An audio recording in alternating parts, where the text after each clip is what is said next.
ಕಲೆ ಎಲ್ಲರನ್ನೂ ಕೈ ಬೀಸಿ ಕರೆಯುತ್ತೆ, ಆದರೆ ಕೆಲವರನ್ನ ಮಾತ್ರ ಒಪ್ಕೊಳ್ಳುತ್ತೆ ಅನ್ನುವಂತಹ ಮಾತಿದೆ. ನಮ್ಮ ಜೊತೆ ಇದ್ದಾರೆ. ಎಲ್ಲರೂ ವಾಪಸ್ ಹೋಗಿ ಬಂದಿದೆ ಕಣೋ, ಬಹಳ ಕಷ್ಟ ಆಯ್ತು, ನಿನ್ಗೆ ಯಾರು ಹೆಲ್ಪ್ ಇಲ್ಲ.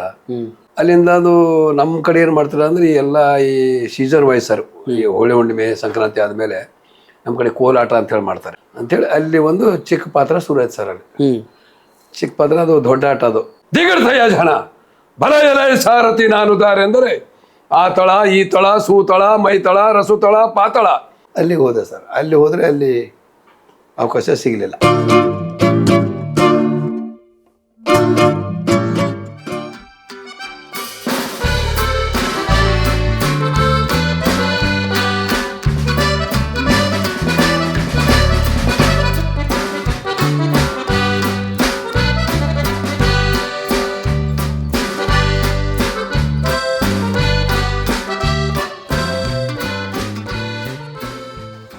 ಸ್ನೇಹಿತರೆ ನಮಸ್ಕಾರ, ಇದು ಡೈಲಿ ಮಾಧ್ಯಮ. ನಾನು ಅಶೋಕ್ ದಾವಣಗೆರೆ.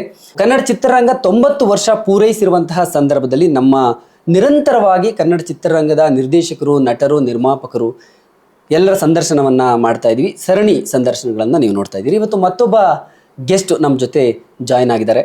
ಕಲೆ ಎಲ್ಲರನ್ನೂ ಕೈ ಬೀಸಿ ಕರೆಯುತ್ತೆ, ಆದರೆ ಕೆಲವರನ್ನ ಮಾತ್ರ ಒಪ್ಕೊಳ್ಳುತ್ತೆ ಅನ್ನುವಂತಹ ಮಾತಿದೆ. ಸೊ ನಮ್ಮ ಜೊತೆ ಇವತ್ತು ಜಾಯ್ನ್ ಆಗ್ತಿರುವಂತಹ ಗೆಸ್ಟ್ ನೋಡಿ, ಕನ್ನಡ ಚಿತ್ರರಂಗದಲ್ಲಿ ಇವತ್ತಿನ ಕಾಲಕ್ಕೆ 50-100 ಸಿನಿಮಾಗಳನ್ನು ಮಾಡೋದೇ ಕಷ್ಟದ ಕೆಲಸ. ಅಂತಹ ಒಂದು ಪರಿಸ್ಥಿತಿಯಲ್ಲಿ ನಾವಿದ್ದೀವಿ. ಇಂತಹ ಒಂದು ಚಿತ್ರರಂಗದಲ್ಲಿ ಕಳೆದ 4 ದಶಕಗಳಿಂದಲೂ ಕೂಡ ಸಕ್ರಿಯರಾಗಿದ್ದಾರೆ. 500 ಚಿತ್ರಗಳನ್ನು ಮಾಡಿ ಒಂದು ಮೈಲಿಗಲನ್ನು ಸೃಷ್ಟಿಸಿದ್ದಾರೆ. ಸಾಕಷ್ಟು ವಿಭಿನ್ನ ಪಾತ್ರಗಳನ್ನು ಕೂಡ ಮಾಡಿದ್ದಾರೆ. ಅವರಲ್ಲಿ ಇನ್ನಷ್ಟು ಪೊಟೆನ್ಷಿಯಲ್ ಇದೆ. ಕನ್ನಡ ಚಿತ್ರರಂಗ ಅವರನ್ನ ಇನ್ನೂ ಉತ್ತಮವಾಗಿ ಬಳಸ್ಕೊಳ್ಬೇಕು. ದೊಡ್ಡ ದೊಡ್ಡ ನಿರ್ದೇಶಕರ ಜೊತೆ ಕೆಲಸ ಮಾಡಿದ್ದಾರೆ. ಇನ್ನೂ ಕೂಡ ಅವರಲ್ಲಿ ತುಡಿತಾ ಇದೆ. ಕನ್ನಡ ಚಿತ್ರರಂಗದಲ್ಲಿ ಇನ್ನೂ ಸಿನಿಮಾಗಳನ್ನು, ಒಳ್ಳೊಳ್ಳೆಯ ಪಾತ್ರಗಳನ್ನು ಮಾಡಬೇಕು ಅನ್ನುವಂತಹ ಒಂದು ತುಡಿತ ಅವರಲ್ಲಿದೆ. ಸೊ ಅವರನ್ನ ಮಾತಾಡಿಸುವಂಥ ಸಂದರ್ಭದಲ್ಲಿ ನನಗೆ ಕಾಣಿಸಿದ್ದು ಅದು. ನಮ್ಮ ಜೊತೆ ಇದ್ದಾರೆ ವೈಜನಾಥ್ ಬಸಪ್ಪ ಬಿರಾದಾರ್. ನಾವೆಲ್ಲರೂ ಕೂಡ ಅವ್ರನ್ನ ಬಿರಾದಾರ್ ಅಂತಲೇ ಕರಿತೀವಿ. ಬಿರಾದಾರ್ ಅಂತಲೇ ಅವರು ಚಿರಪರಿಚಿತ ಕನ್ನಡಿಗರಿಗೆ. ಸರ್ ನಮಸ್ತೆ. ನಮಸ್ಕಾರ, ಹೇಗಿದ್ದೀರಿ? ಆರಾಮಿದ್ದೀರಿ ಸರ್. ಆರಾಮಿದ್ದೀರಿ ಸರ್. ಸೊ 4 ದಶಕ 40 ವರ್ಷ ಪೂರೈಸಿದಿರಿ. ಹೌದು ಸರ್. ಏನ್ ಅನ್ಸುತ್ತೆ ಈ ಜರ್ನಿನ ಹಿಂಗೆ ಒಂದ್ಸಲ ನೋಡಿದಾಗ 40 ವರ್ಷನ? ಖುಷಿ ಅನಿಸುತ್ತೆ ಸರ್. ಓಕೆ. ಯಾಕಂದ್ರೆ ಒಬ್ಬ ರಂಗಭೂಮಿಯಿಂದ ಬಂದು ಇಲ್ಲಿ ಒಂದು 40 ವರ್ಷ ಜರ್ನಿ ಮಾಡ್ಕೊಂಡು ಭಾರಿ ಕಷ್ಟ ಸರ್. ಯಾಕಂದ್ರೆ ಹಿಂದಕ್ಕೆ ನಮ್ಮ ವರವಿ ಫಕೀರಪ್ಪ ಅವರು, ಆಮೇಲೆ ಅಣ್ಣಿಗೇರಿ ಅಬ್ದುಲ್ ಸಾಬ್ ಅವರು, ಆಮೇಲೆ ಓಬಳೇಶ್ ಅವರು, ಹುಡುಗೇರಿ ಬಸವರಾಜ್ ಎಲ್ಲ ನಮ್ಗಿಂತ ಮೊದಲು ಅವರು ಚಿತ್ರರಂಗಕ್ಕೆ ಬಂದು ಮತ್ತೆ ವಾಪಸ್ ಹೋಗಿದ್ದಾರೆ. ಅವರೆಲ್ಲರೂ ಸ್ಟಾರ್ಟಿಂಗ್ ಗೊತ್ತಾಗ ಇಲ್ಲ ಕಣೋ ಕಷ್ಟ, ನಮ್ಮ ನಾಟಕ ಸರಿ, ನಮಗೆಲ್ಲ ಎಲ್ಲರೂ ವಾಪಸ್ ಹೋಗಿ ಬಂದಿದ್ದೇವೆ ಕಣೋ, ಭಾಳ ಕಷ್ಟ ಆಯ್ತು, ನಿನ್ಗೆ ಯಾರು ಹೆಲ್ಪ್ ಇಲ್ಲ, ಯಾಕೆ ನೋಡಪ್ಪ ವಿಚಾರ ಮಾಡು, ನನ್ನ ಮಟ್ಟಿಗೆ ನಾವೆಲ್ಲ ಹೋಗಿ ಬಂದಿದ್ದೋ ಅಂತ ಹೀಗೆಲ್ಲ ಹೇಳಿದರು. ಆದರೂ ಅವರು ಹೇಳಿದ್ದು ಸರಿ ಅನಿಸ್ತಿತ್ತು. ಅದು ನಾನು ನಿರ್ಧಾರ ಮಾಡಿ ಬಂದಿದ್ದು ಹೇಗೆ ಅಂತ ಅದು ನಾನು ಸ್ವಲ್ಪ ಅದು ಭಯ ಇತ್ತು. ಓಕೆ. ನಾ ಇದು ಮಾಡಿದೆ, ನೋಡೋಣ ದೇವ್ರಿದ್ದಾನೆ ಅಂತೇಳಿ ಧೈರ್ಯ ಮಾಡಿ ಉಳ್ಕೊಂಡೆ ಸರ್. ಧೈರ್ಯ ಮಾಡಿ ಉಳ್ಕೊಂಡು ಇಲ್ಲಿವರೆಗೆ ಜರ್ನಿ ಬಂದಿದೆ. ಓಕೆ ಸರ್, ನೀವು 40 ವರ್ಷದ ನಿಮ್ಮ ಜರ್ನಿಯನ್ನು ನಾನು ಕೇಳಬೇಕು. ನಾನು ಕ್ಯಾಮ್ರಾ ಹಿಂದೆ ಹೋಗಿ ಕೂತ್ಕೊಂಡು ಪ್ರಶ್ನೆಗಳನ್ನ ಕೇಳ್ಕೊಂಡು ಹೋಗ್ತೀನಿ. ನಿಮ್ಮ ಜರ್ನಿಯನ್ನು ಒಂದಷ್ಟು ಇಲ್ಲಿ ಮೇಲೆ ಹಾಕೋಣ. Okay sir. ಫಸ್ಟ್ ನೀವು ಹುಟ್ಟಿದ್ದು ಎಲ್ಲಿ, ನಿಮ್ಮ ಕುಟುಂಬ ಏನು ಮಾಡ್ತಿತ್ತು, ಅಲ್ಲಿಂದ ಶುರು ಮಾಡೋಣ ಸರ್. ಸರ್ ನಮ್ಮದು ಬೀದರ್ ಜಿಲ್ಲೆ ಬಾಲ್ಕಿ ತಾಲೂಕು ತೇಗಂಪುರ ಅನ್ನೋ ಒಂದು ಪುಟ್ಟ ಹಳ್ಳಿ ಆಯ್ತು. ಅವಾಗೆಲ್ಲ ಒಂದು 60-70 ಮನೆ ಇತ್ತು ಸರ್ ಅವಾಗ.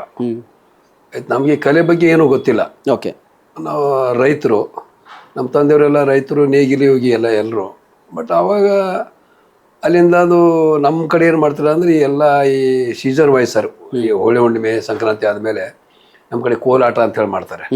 ಸೀಸನ್ ಆಮೇಲೆ ಮೊದಲಿಂದ ಅದಿದೆ ಕೋಲಾಟ, ಈ ಡಪ್ಪಿನ ಆಟ ಅಂತೇಳಿ, ಭಜನೆ ಕೀರ್ತನೆ ಇವೆಲ್ಲ ಸ್ವಲ್ಪ ನಮ್ಮ ಕಡೆ ಜಾಸ್ತಿ. ಬಟ್ ಅವಿಂದ ನನಗೆ ಸ್ವಲ್ಪ ಅದು ಗೊತ್ತಿಲ್ಲ. ಎಲ್ಲರೂ ಭಜನೆ ಇದ್ರೆ ಹೋಗಿ ಕೂತ್ಕೊಳ್ಳೋದು, ಯಾರ ಗುರುಗಳು ಬಂದರೆ ಹೋಗಿ ಕೂತ್ಕೊಳ್ಳೋದು, ಕೋಲಾಟ ಹೋಗಿ, ಇವೆಲ್ಲ ಒಂಚೂರು ಮೊದಲಿನ ಚಿಕ್ಕ ವಯಸ್ಸಲ್ಲಿ ಇತ್ತದು.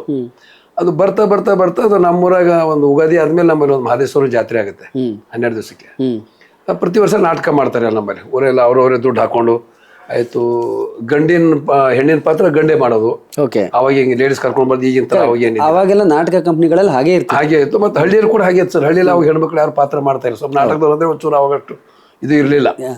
ಯಾರೋ ಏನು ಮಾಡೋ ಊರಾಗೆ ಅವ್ರವರೇ ಸೇರ್ಕೊಂಡು ಯಾವ ನಾಟಕ ಮಾಡ್ಬೇಕು, ಮಹಾಭಾರತ ಮಾಡ್ಬೇಕಾ, ರಾಮಾಯಣ ಮಾಡ್ಬೇಕಾ, ಅಥವಾ ಜಾನಪದ ಯಾವ್ದು ಮಾಡ್ಬೇಕಂದ್ರೆ ಅವ್ರವ್ರೇ ಇದಾವೆ. ನೀ ಹೆಣ್ಣಿನ ಪಾತ್ರ ಮಾಡೋ ಒಪ್ತೀಯ, ಅವ್ರವ್ರೇ ತೀರ್ಮಾನ ಮಾಡೋದು.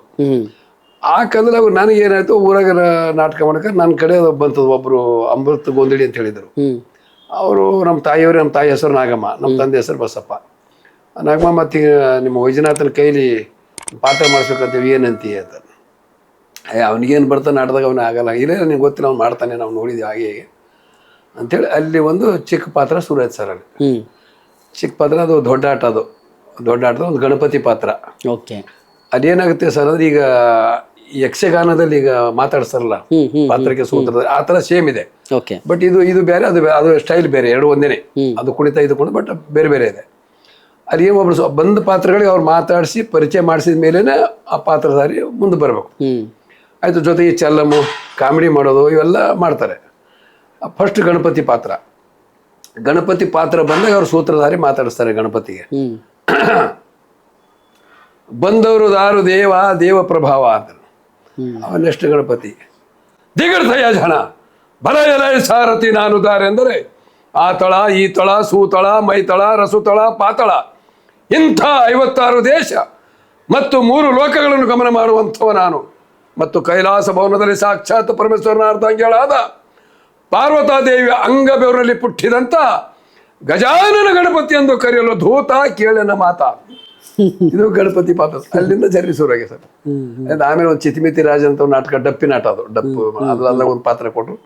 ಹಾಗೆ ಬರ್ತಾ ಅದು ಕೋಲಾಟದಲ್ಲಿ ಸ್ವಲ್ಪ ಮೊದಲದೇನೋ ಗೊತ್ತಿಲ್ಲ, ಚಿಕ್ಕ ವಯಸ್ಸಿನ ಸ್ವಲ್ಪ ನಗಸೋದು, ಎಲ್ಲರ ಜೊತೆ ಪ್ರೀತಿಯಿಂದ ಅದು ರಕ್ತಗತನೇ ಬಂದಿದೆ. ಅದು ಬಂದಾಗ ನಮ್ಮಲ್ಲಿ ಹುಣವ ಜಾತ್ರೆಗೆ ಸರ್ 26 ಜನವರಿಗೆ ವೀರಭದ್ರೇಶ್ವರ ಜಾತ್ರೆ ಆಗುತ್ತೆ.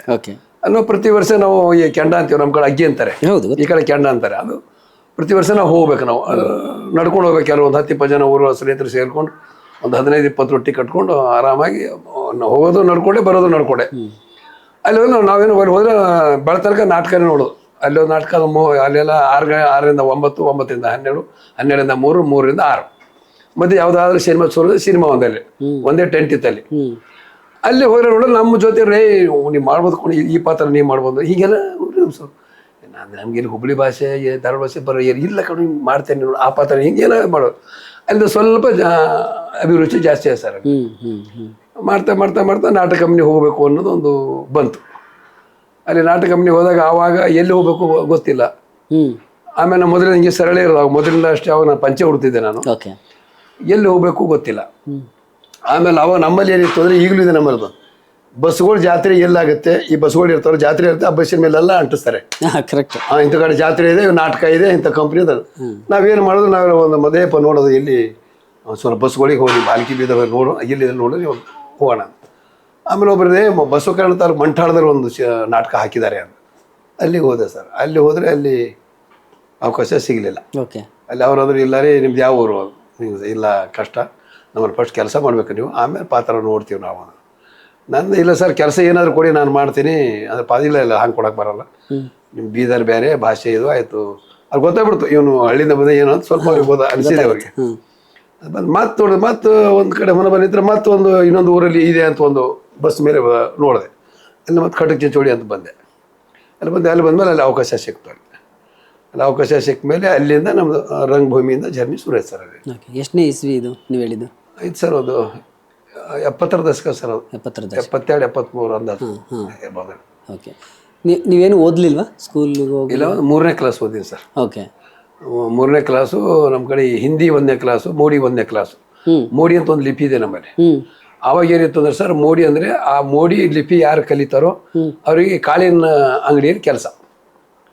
ಏನು ಅಂಗಡಿಲಿ? ಅದು ಮೋಡಿ ಲಿಪಿ ಅಂತ ಬರುತ್ತೆ ಸರ್, ಮೋಡಿ ಅಂತ ಹೇಳಿ. ನಾವೆಲ್ಲ ಹೆಂಗಂದ್ರೆ ಪೆನ್ ತಗೊಂಡು ಬರೆದು ಲೆಕ್ಕ ಇದ್ದಿಲ್ಲ, ಬರೀ ಹೇಳಿದ ತಕ್ಷಣ ಹೇಳ್ಬೇಕು.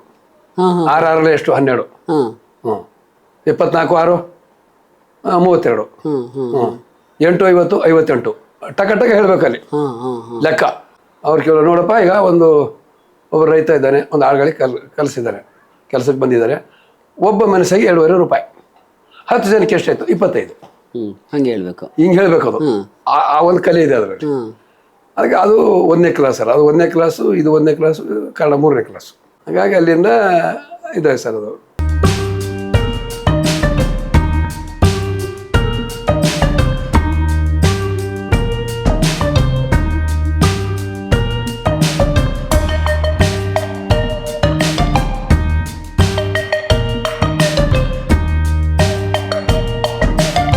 ಗೋಪಾಲ್ ಅವರು ಪ್ರಾಪರ್ ಕುಂದಾಪುರ. ಬಟ್ ಅರವಿಂದ್ ಅವರಿಗೆ ಗೋಪಾಲ್ ಅವ್ರಿಗೆ ಮೊದಲೇ ಪರಿಚಯ ಇತ್ತು. ಅವರು ಆ ಕಡೆಯವರು ಆಕ್ಚುಲಿ. ಅವರು ಶಿವಮೊಗ್ಗ ಸೈಡ್, ಶಿವಮೊಗ್ಗ ಸೈಡ್ ಕೊಪ್ಪ, ಮಾಚಿಕೊಪ್ಪ ಅಂತ ಹೇಳಿ NR ಪುರ ಎಲ್ಲ ಬರುತ್ತೆ, NR ಪುರ ಮಾಚಿಕೊಪ್ಪ ಆ ಕಡೆ ಅವರು. ಅವ್ರ ಪರಿಚಿತ. ಅವ್ರು ಇಲ್ಲಿ ಬಂದ್ಮೇಲೆ ಏನಾಯ್ತು ಅಂದ್ರೆ ಅವ್ರು ಅಂದ್ರು, ನಾವೇನು ಮಾಡ್ತೀವಿ ಏಕಪಾತ್ರ ಬೇರೆ ಮಾಡ್ತಿದ್ವಿ. ಅವ್ರೇಂದ್ರೆ ಒಂದು ಉಡುಪಿಲಿ ಒಂದು ಪ್ರೋಗ್ರಾಮ್ ಹಾಕೋಣ ರಸಮಂಜರಿ ಅಂತೇಳಿ ಅಂದಾಗ ನನಗೆ ಯಾರು ನೀವು ಬರೀ ನಾನು ಹಿಂದಿರಿ ಸುಮ್ಮನೆ ನಾನು ಮಾಡ್ತಿದ್ದೆ. ಅವರು ಅಲ್ಲಿ ಅವ್ರು ನಾವೇನು ಮಾಡಿ ಅವಾಗ ಅನುಭವ ಪಿಕ್ಚರ್ದು ರಿಲೀಸ್ ಆಗಿತ್ತು ಅವಾಗ. ಅಲ್ಲಿ ಏನಾಯ್ತು ಅವ್ರೇಂದೇ ಮತ್ತು ಈಗ ಒಳ್ಳೆ ಹೆಸರಿದೆ ಅರವಿಂದ್ ಅವ್ರಿಗೆ ಅಭಿನಯ ಹಾಕೊಂಡ್ಬಿಟ್ರೆ ನಮ್ಗೆ ದುಡ್ಡು ಆಗುತ್ತೆ ಅಂತ ಹೇಳಿ ಒಂದು ಪ್ಲಾನ್ ಮಾಡಿ ಅಲ್ಲಿ ಹಾಕೊಂಡ್ವಿ ಸರ್. ಅಲ್ಲಿ ಪೇಜಾವರ ಮಠದ ಗುರುಗಳಲ್ಲಿ ಅಲ್ಲಿ ಹೋಗಿ ಹೆಂಗೆ ಮಾಡಿ ಖರ್ಚಿಗೆ ದುಡ್ಡೋದಿಲ್ಲ. ನಾವು ಗುರುಗಳ ಪರಿಚಯ ಹೋಗಿ ಪೇಜಾವರ ಗುರುಗಳಿಗೆ ಭೇಟಿ ಆದೀವಿ. ಭೇಟಿ ಆದ ತಕ್ಷಣ ಪಾಪ ಅವ್ರು ಏನೂ ಮಾತ್ರ ಹೋದ್ರೆ ಸರ್ ನಮಸ್ತೆ ನಾವು ಕಲಾವಿದ ಸಹ ಆಯ್ತಾಯ್ತು ಏನು ವಿಷಯ ಹೇಳಿ ಅದು. ಸರಿ ಒಂದು ಪ್ರೋಗ್ರಾಮ್ ಮಾಡ್ಬೇಕಂತೆ ಮಾಡಿ ಅಂತ. ಉಳ್ಕೊಳ್ಳಿಕ್ಕೆ ನಮ್ಗೆ ವ್ಯವಸ್ಥೆ ಇಲ್ಲ, ನಮ್ಮಲ್ಲೇ ಉಳ್ಕೊಳ್ಳಿ. ಆಮೇಲೆ ನಮ್ಗೆ ಥಿಯೇಟ್ರು ಮತ್ತು ದುಡ್ಡು ನಮ್ಮದೇ ಇದೆ, ಬಳಸ್ಕೊಳ್ಳಿ ಇಲ್ಲೇ ಮೈಕ್ ಸೆಟ್ ಏನು ಬಳಸ್ಕೊಳ್ಳಿ ಇಲ್ಲೇ ಎಷ್ಟು ದಿನ ಹೇಳ್ತೀರ ಸರ್, ಟಿಕೆಟ್ ಹಾಕ್ಬೇಕು ಆಯ್ತಾಯ್ತು ಉಳ್ಕೊಳ್ಳಿ. ಅದು ಎಲ್ಲ ಫ್ರೀ ಸರ್ ಅಲ್ಲಿ ಉಡುಪಿಯಲ್ಲಿ. ಆದಮೇಲೆ ಎಲ್ಲ ಪ್ರೋಗ್ರಾಮ್ ಮಾಡಿದ್ವಿ, ಪ್ರೋಗ್ರಾಮ್ ಸಕ್ಸಸ್ ಆಗಲಿಲ್ಲ. ಅವ್ರು ಗೋಪಾಲ್ ಅವ್ರಿಗೆ ಓಡಾಡ್ಬಾರ್ದು, ಅಲ್ಲಿ ದುಡ್ಡು ತಂದು ಕೊಡ್ತೀನಿ ಅಂತ ಏನೋ ಅದೇನು ಸರಿ ಹೋಗಲಿಲ್ಲ. ಆಮೇಲೆ ಅವರು ನಂಗೆ ಅರವಿಂದ್ರ ಕರೆದ್ರು, ನಾಳೆ ಕೊಡ್ತೀರಿ ಸರ್ ಅಂತೀರಿ ನಮ್ಮ ಗೋಪಾಲ್ ಅವರು. ಕರೆಕ್ಟಾಗಿ ಹೇಳ್ರಿ ದುಡ್ಡಿದ್ರೆ ಹೇಳ್ತೀನಿ ಹೋಗ್ತೀನಿ ಮತ್ತು ಆಮೇಲೆ ಕೊಡ್ರಿ ಅಂತ. ಇಲ್ಲ ಸರ್ ಹೋಗಿದ್ದಾರೆ ಆಗುತ್ತಿರೋ ಗೊತ್ತಿಲ್ಲ ಅಂದಾಗ ಅಲ್ಲಿ ಸ್ವಲ್ಪ ಕುಂತು ಅವ್ರಿಗೆ ನಮ್ಗೆ ಸ್ವಲ್ಪ ಸ್ನೇಹ ಆಯ್ತು. ನೀವೇನು ಮಾಡ್ತೀರಿ ಸರ್? ಈಗ ನಾನು ರಂಗಕಲಾ ಅಲ್ಲಿಂದ ಅವರು ಟ್ರೂಪಿ ಜಾಯ್ನ್ ಆದೆ, ಅರವಿಂದ್ ಟ್ರೂಪಿ. ಅದು ಜಾಯ್ನ್ ಆದಮೇಲೆ ಅವರು ಅದೆಲ್ಲ ಸುಮಾರು ಬೇರೆ ಎಲ್ಲ ನಮ್ಮವರೇ ಇದು ಬೇರೆ ಬೇರೆ ನಾಟಕ ಆಡ್ತಿದ್ರು. ಆಮೇಲೆ ಅವ್ರೇನಂದ್ರು, ನೀವು ರಂಗಭೂಮಿ ಕಲಾವಿದರು ಅಂತೀರಿ, ನಾನು ಮಾಡುವಂಥ ಪಾತ್ರ ನಾಟಕ ಯಾವುದಿದೆ ಸರ್? ಕೊಂಡು ತಂದ ಗಂಡ ಅಂತಿದೆ, ನೀವು ಮಾಣಿ ಪಾತ್ರ ಅದಕ್ಕೆ ನಿಮಗೆ ಶೂಟ್ ಆಗುತ್ತೆ. ಬಟ್ ನಾನು ಬ್ರೋಕರು ಒಂದು 70 ಪಾತ್ರ ನಾನು ಮಾಡೋ ಒಳ್ಳೆಯ ಕಥೆ ವರದಕ್ಷಿಣೆ ಸ್ಟೋರಿ ಅಂತ ಎಲ್ಲ ಹೇಳಿದೆ. ಅಲ್ಲಿಂದ ನನಗೆ ಜವಾಬ್ದಾರಿ ಕೊಟ್ಟರಲ್ಲ. ಅಲ್ಲಿ ಬ್ಯಾಗ್ ಜನಾರ್ದನ್ ಅವರು, ಅಗ್ರು ಚಿಕ್ಕಣ್ಣ, ಮೈಕೋ ಸೀತಾರಾಮ, ಭಾಗ್ಯ ಅವರು, ಮಂಜುಳಾ ಇರು ಇಲ್ಲ ನಾನೇ ಸ್ವಲ್ಪ ಇದು ಮಾಡಿ ಇವರಿಗೆ ಈ ಪಾತ್ರ ಮಾಡಿಸ್ಬೋದು ಅಂತೇಳಿ ಎಲ್ಲ ಅಲ್ಲಿ ಸಿಕ್ಕಿದ್ದ. ಅಲ್ಲಿ ನಿಮಗೆ ಸಿಕ್ಕಿದ್ದು ಇವರೆಲ್ಲ ಬ್ಯಾಂಕ್ ಜನಾರ್ದನ್ ಎಲ್ಲರಿಗೆ ಮಾಡಿ ಇಲ್ಲಿಂದ ಹೇಳಿದ್ರು, ಯಾರ್ಯಾರು ಈಗ ಬ್ಯಾಂಕ್ ಜನಾರ್ದನ್ ಹೇಳ್ತೀನಿ ಸರ್ ಅವ್ರಿಗೆ ಠಾಕೂರ್ ಪಾತ್ರ ಕೊಡ್ಬೋದು, ಬ್ರಹ್ಮ ಅವ್ರಿಗೆ ತಂದೆ ಪಾತ್ರ ಕೊಡ್ಬೋದು, ಹೀಗೆಲ್ಲ ನಾನು ಹೇಳಿದೆ. ಅವ್ರ ಹೆಸರು ಹೇಳಿದಾಗ ಬ್ರಹ್ಮ ಅವ್ರನ್ನ ಹೇಳಿದ್ದು ನಮ್ಮ ಇವರು ಸಿನಿಮಾದವರು ಸದಾಶಿವ ಬ್ರಹ್ಮ ಹೌದಾ, ನಾಟಕದಲ್ಲೂ ಮಾಡ್ತಿದ್ರು. ಮತ್ತು ಅಲ್ಲಿಂದ ಜಾಯ್ನ್ ಅವ್ರಿಗೆ ಜಾಯ್ನ್ ಮತ್ತು ಗುರುರಾಜ್ ಹೊಸಕೋಟೆ ಅವರಿಂದ ನನಗೆ ಪರಿಚಯ ಆದರು. ಓಕೆ. ಬಟ್ ಇಲ್ಲೂ ವರ್ಕ್ ಮಾಡಿದೆ, ಗುರುರಾಜ್ ಹೊಸಕೋಟೆ ಜೊತೆ ನಾನು ವರ್ಕ್ ಮಾಡಿದೆ. ನಾನು ಜಾನಪದದಲ್ಲಿ ಅಲ್ಲಿ ಇಲ್ದಾಗ ಅಲ್ಲಿ ಹೋಗೋದು, ಅಲ್ಲಿದ್ದಾಗ ಹೀಗೆ ಬರೋದು, ಹೀಗಾಗಿ ಎಲ್ಲರ ಜೊತೆ ವರ್ಕ್ ಮಾಡಿ ಕೆಲಸ ಮಾಡಿದ್ದೀನಿ ಸರ್ ನಾನು. ಈ ಮಧ್ಯದಲ್ಲಿ ನಿಮ್ಗೆ ಅನಂತ್ನಾಗ್ ಅವ್ರ ಪರಿಚಯ ಆಯ್ತು ಅಂದ್ರೆ ಅದು ಎಷ್ಟನೇ ಇಸ್ವಿಲಿ ಅಂತ? ಅನಂತ್ನಾಗ್ ಅವರು ಪರಿಚಯ ಆಗಿದ್ದು ಬೀದರಲ್ಲಿ ಸರ್. ಅದು ಇನ್ನು ನೀವು ಇಲ್ಲಿಗೆ ಬಂದಿಲ್ಲ, ಈ ಕತೆ ಇಲ್ಲಿಗೆ ಬಂದಿಲ್ಲ ಅವಾಗ? ಅದು 79-80 ಸಾವಿರದ. ಅವಾಗಲೇ ನೀವು ಸಿನಿಮಾದಲ್ಲಿ ಆಕ್ಟ್ ಮಾಡಿದ್ರಿ ಅಂತ ಹೇಳಿದ್ರಿ. ಇಲ್ಲ 79 ಮಾಡಿಲ್ಲ ಸರ್. ಅಲ್ಲ ಬರ ಅನಂತ್ನಾಗ್ ಅವ್ರದ್ದೇನು ಬರ ಅಂದ್ರೆ ಇದಕ್ಕೆ ಮುಂಚೆ ಸರ್. ಅದು ಊರಿಗೆ ಹೋದಾಗ, ನಾನು ನಾಟಕ ಕಂಪ್ನಿ ಊರಿಗೆ ಹೋದಾಗ ಅಲ್ಲಿ ನಮ್ಮವ್ರು ಯಾರು ಹೇಳಿದ್ರೆ ಬೀದರ್ ಒಂದು ಶೂಟಿಂಗ್ ಆಗ್ತಾ ಇದೆ, ಹೋಗಿ ಭೇಟಿ ಮಾಡೋ ಚಾನ್ಸ್ ಸಿಗ್ಬೋದು ಅಂತ. ಹೋದಾಗ ನಾನು ಭೇಟಿ ಮಾಡಿದೆ. ಅಲ್ಲಿ ನನಗೊಂದು ಅವಕಾಶ ಸಿಗ್ತಾರೆ. ಅನಂತ್ನಾಗ್ ಅವರು ಇದು ಮಾಡಿದೆ, ಹೇಳಿಂಗ್ ಅವರು ಮರಾಠಿಯಲ್ಲಿ ಮಾತಾಡ್ತಾ ಇದ್ರು, ನಾನು ಮಧ್ಯಪ್ರವೇಶ ಮಾಡಿ ಮಾತಾಡಿದೆ. ಸ್ವಲ್ಪ ಏನೋ ಮಾಡಿ ಅವ್ರ ಮೊಸರು ಹಿಂಗೇನೋ ಬಿಸಿಲು ಅಂತ ಮಾತಾಡಿ ನಾನು ನಮ್ಮ ಅಜ್ಜಿ ಮನೆಯಿಂದ ಹೋಗಿ ಮೊಸರು ಕೊಟ್ಟು ಪರಿಚಯ. ನಿಮಗೂ ಮರಾಠಿ ಬರ್ತಿತ್ತು? ಮರಾಠಿ ಬರ್ತದೆ, ಬೀದರ್ ಸೈಡ್ ಎಲ್ಲ ಮರಾಠಿ ಬರುತ್ತೆ. ಹಾಗೆ ಅವ್ರು ಸತ್ಯ ಅವರಿಗೆ ಪರಿಚಯ ಮಾಡಿಸ್ಕೊಟ್ಟು ರಂಗಭೂಮಿ ಕಲಾವಿದಂತೆ ಸರ್ ಒಂದು ಪಾತ್ರ. MS ಸತ್ಯ ಅವರಿಗೆ. ಅಲ್ಲಿ ಒಂದು ಚಿಕ್ಕ ಪಾತ್ರ ಸರ್, ಒಂದು ರೈತ ಒಂದು 2 ಡೈಲಾಗ್. ಬಟ್ ಕ್ಯಾಮ್ರಾ ಎದುರಿಸಿದ ಅದು ಅದೇ ಬರಾನೆ ನಿಮ್ಮ ಅಫಿಷಿಯಲಿ ಫಸ್ಟ್ ಸಿನಿಮಾ. MS ಸತ್ಯ ಡೈರೆಕ್ಟರ್, ಅನಂತ್ನಾಗ್ ಅವರು ಆಕ್ಟ್ ಮಾಡಿದ ಸಿನಿಮಾ. ಮತ್ತೆ ಒಂದೇನ ಸರ್, ಅವರು ಫಸ್ಟ್ ಪಿಕ್ಚರ್ ಅವ್ರದೇನೆ, ಫಸ್ಟ್ ಧಾರಾವಾಹಿ ಅವ್ರದೇ ಮಾಡಿದ್ದು ನಾನು. ಸತ್ಯ ಅವ್ರದ? ಹೌದು, ವೆಂಕಟಸ್ವಾಮಿ ಪ್ರಣಯ ಅಂತ ಹೇಳಿ ಸುನಿಲ್ ಪುರಾಣಿಕ್ ಅವ್ರ ಹೀರೋ. 22 ನಿಮಿಷದ್ದು ಎಪಿಸೋಡ್. ಅದ್ರಲ್ಲಿ ಗೊತ್ತಿದ್ರು ಹೆಂಗ ಹೋಗಿದೆ. ಏನ್ರಿ ವೈದ್ಯನಾಥ್ ಅಂದ್ರೆ ಇಲ್ಲ ಸರ್, ಏನು ಬನ್ನಿ ಒಂದು ಯಾವುದೋ ಸೀರಿಯಲ್ ಮಾಡ್ತೇನೆ ಬನ್ನಿ ಅಂತೇಳಿ ಅಲ್ಲಿ ಸುನಿಲ್ ಪುರಾಣಿಕ್ ಹೀರೋ, ನಾನು ಒಂದು ಹಳ್ಳಿ ಕ್ಯಾರೆಕ್ಟರ್. ನೀವು ಆಲ್ರೆಡಿ ಒಂದಷ್ಟು ಸಿನಿಮಾ ಮಾಡಿದ್ರಿ? ಹೌದು ಸರ್, ಮಾಡಿ ಮತ್ತೆ ಅಲ್ಲಿ ಫಸ್ಟ್ ಧಾರಾವಾಹಿನ ಅವ್ರದೇ ಮಾಡಿದ್ದು, ಫಸ್ಟ್ ಸಿನಿಮಾನು ಅವ್ರದೇನೆ. ಸೊ ಆಮೇಲೆ ಶಂಕನಾದ ನೀವು ಹೇಳ್ದಂಗೆ 85ನೇ ಇಸ್ವಿನ?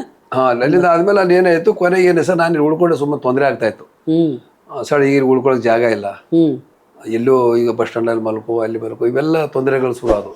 ಇಲ್ಲಿ ಮೆಜೆಸ್ಟಿಕ್ ಅಂತ ಒಂದು ಹೋಟ್ಲ್ ಇತ್ತು, ಇಲ್ಲಿ ಮೆಜೆಸ್ಟಿಕ್ ಲಾಡ್ಜ್. ಹೌದು, ಅಲ್ಲಿ ಏನು ಮಾಡ್ತಿದ್ದೆ ಅವಾಗ, ಒಂದು ಬ್ಯಾಗ್ ಇಟ್ಟರೆ 50 ಪೈಸಾ ಆಯಿತು, ಒಂದು ಬಿಸಿನೀರು ಒಂದು ಬಕೆಟ್ ಇಟ್ಟರೆ 50 ಪೈಸಾ, ಹೀಗೆಲ್ಲ ಏನೇನೋ ಮ್ಯಾನೇಜ್ ಮಾಡ್ತಿದ್ದೆ ಸರ್. ಸುಮಾರು ತೊಂದರೆ ಆಗ್ತಾಯಿದೆ, ಏನು ಮಾಡೋದು, ಯಾಕಂದ್ರೆ ಸರಿ ಹೋಗಲ್ಲ ಅಂತೇಳಿ ನಾನು ಊರಿಗೆ ಹೋಗಬೇಕು ಅಂತೇಳಿ ನಾನು ತೀರ್ಮಾನ ಮಾಡಿದ್ದೆ. ಗಾಡಿನ ನೋಡೋಣ, ಊರಿಗೆ ಹೋಗೋಣ, ಆಮೇಲೆ ನೋಡೋಣ, ಈಗೇನು ಲೆಕ್ಕದಲ್ಲಿದ್ದೆ. ಆಮೇಲೆ ಅಷ್ಟೊತ್ತಿಗೆ ಅರಿವಿನ ಪರಿಚಯ ಆಗಿದೆ ನನಗೆ.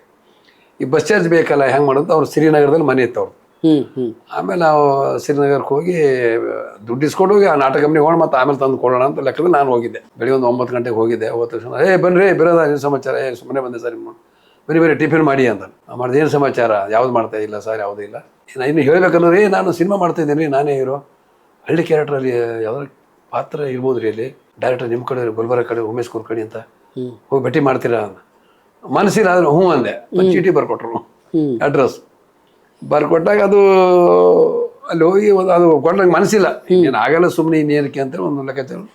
ಆಮೇಲೆ ಮತ್ತೊಂದು 5-6 ಸಾವಿರ ನೆನಪು ಬಂತು ನನಗೆ. ಹೋದೆ ನಾನು ಉಮೇಶ್ ಕುಲಕರ್ಣಿ ಅವರಿಗೆ ಅಲ್ಲಿ ಮಲ್ಲೇಶ್ವರದಲ್ಲಿ 18ನೇ ಕ್ರಾಸ್ ಮನೆ ಹೋದೆ. ಚೀಟಿಗಳು ಯಾರು ಅರವಿಂದವ್ರು ಕೊಟ್ಟಿದ್ರು. ಹೌದು ಸರ್, ಯಾವ ಊರಪ್ಪ ನಿಂದು? ಸರ್ ಬೀದರು.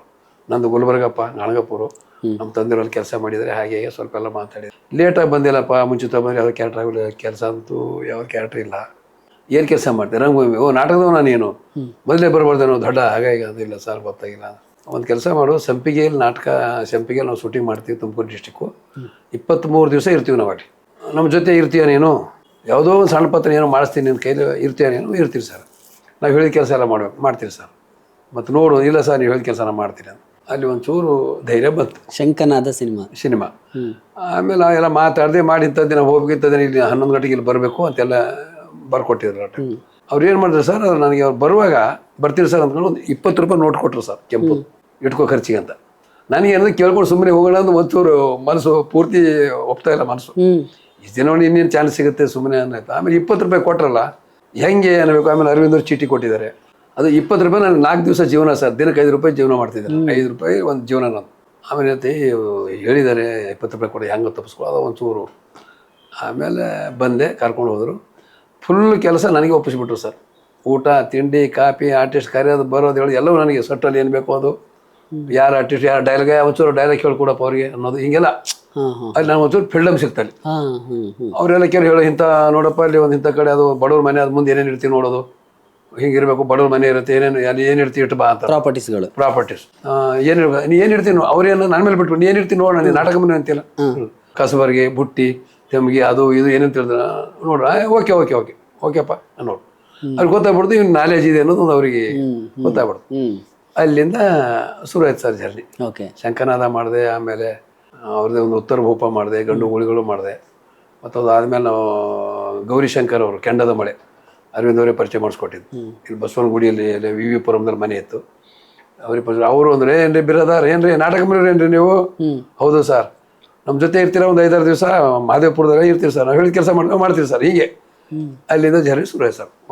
ಒಬ್ಬರಿಂದ ಒಬ್ಬರಿಗೆ ಯಾರೇ ನಮ್ಮಲ್ಲಿ ಬರೀ, ಆಮೇಲೆ ಅಲ್ಲಿ ಯಾರು ಇದ್ರೆ ನಮ್ಮದು ಮಾಡ್ತಿದ್ದು ಬರೀ. ಹೀಗಾಗಿ ಒಂದೊಂದು ಸೀನ್ 2 ಸೀನ್, ಒಂದೊಂದು ಸೀನ್ 2 ಸೀನ್ ಮಾಡ್ಕೊಂಡು ಇಲ್ಲಿವರೆಗೂ ಶುರು ಆಯ್ತು.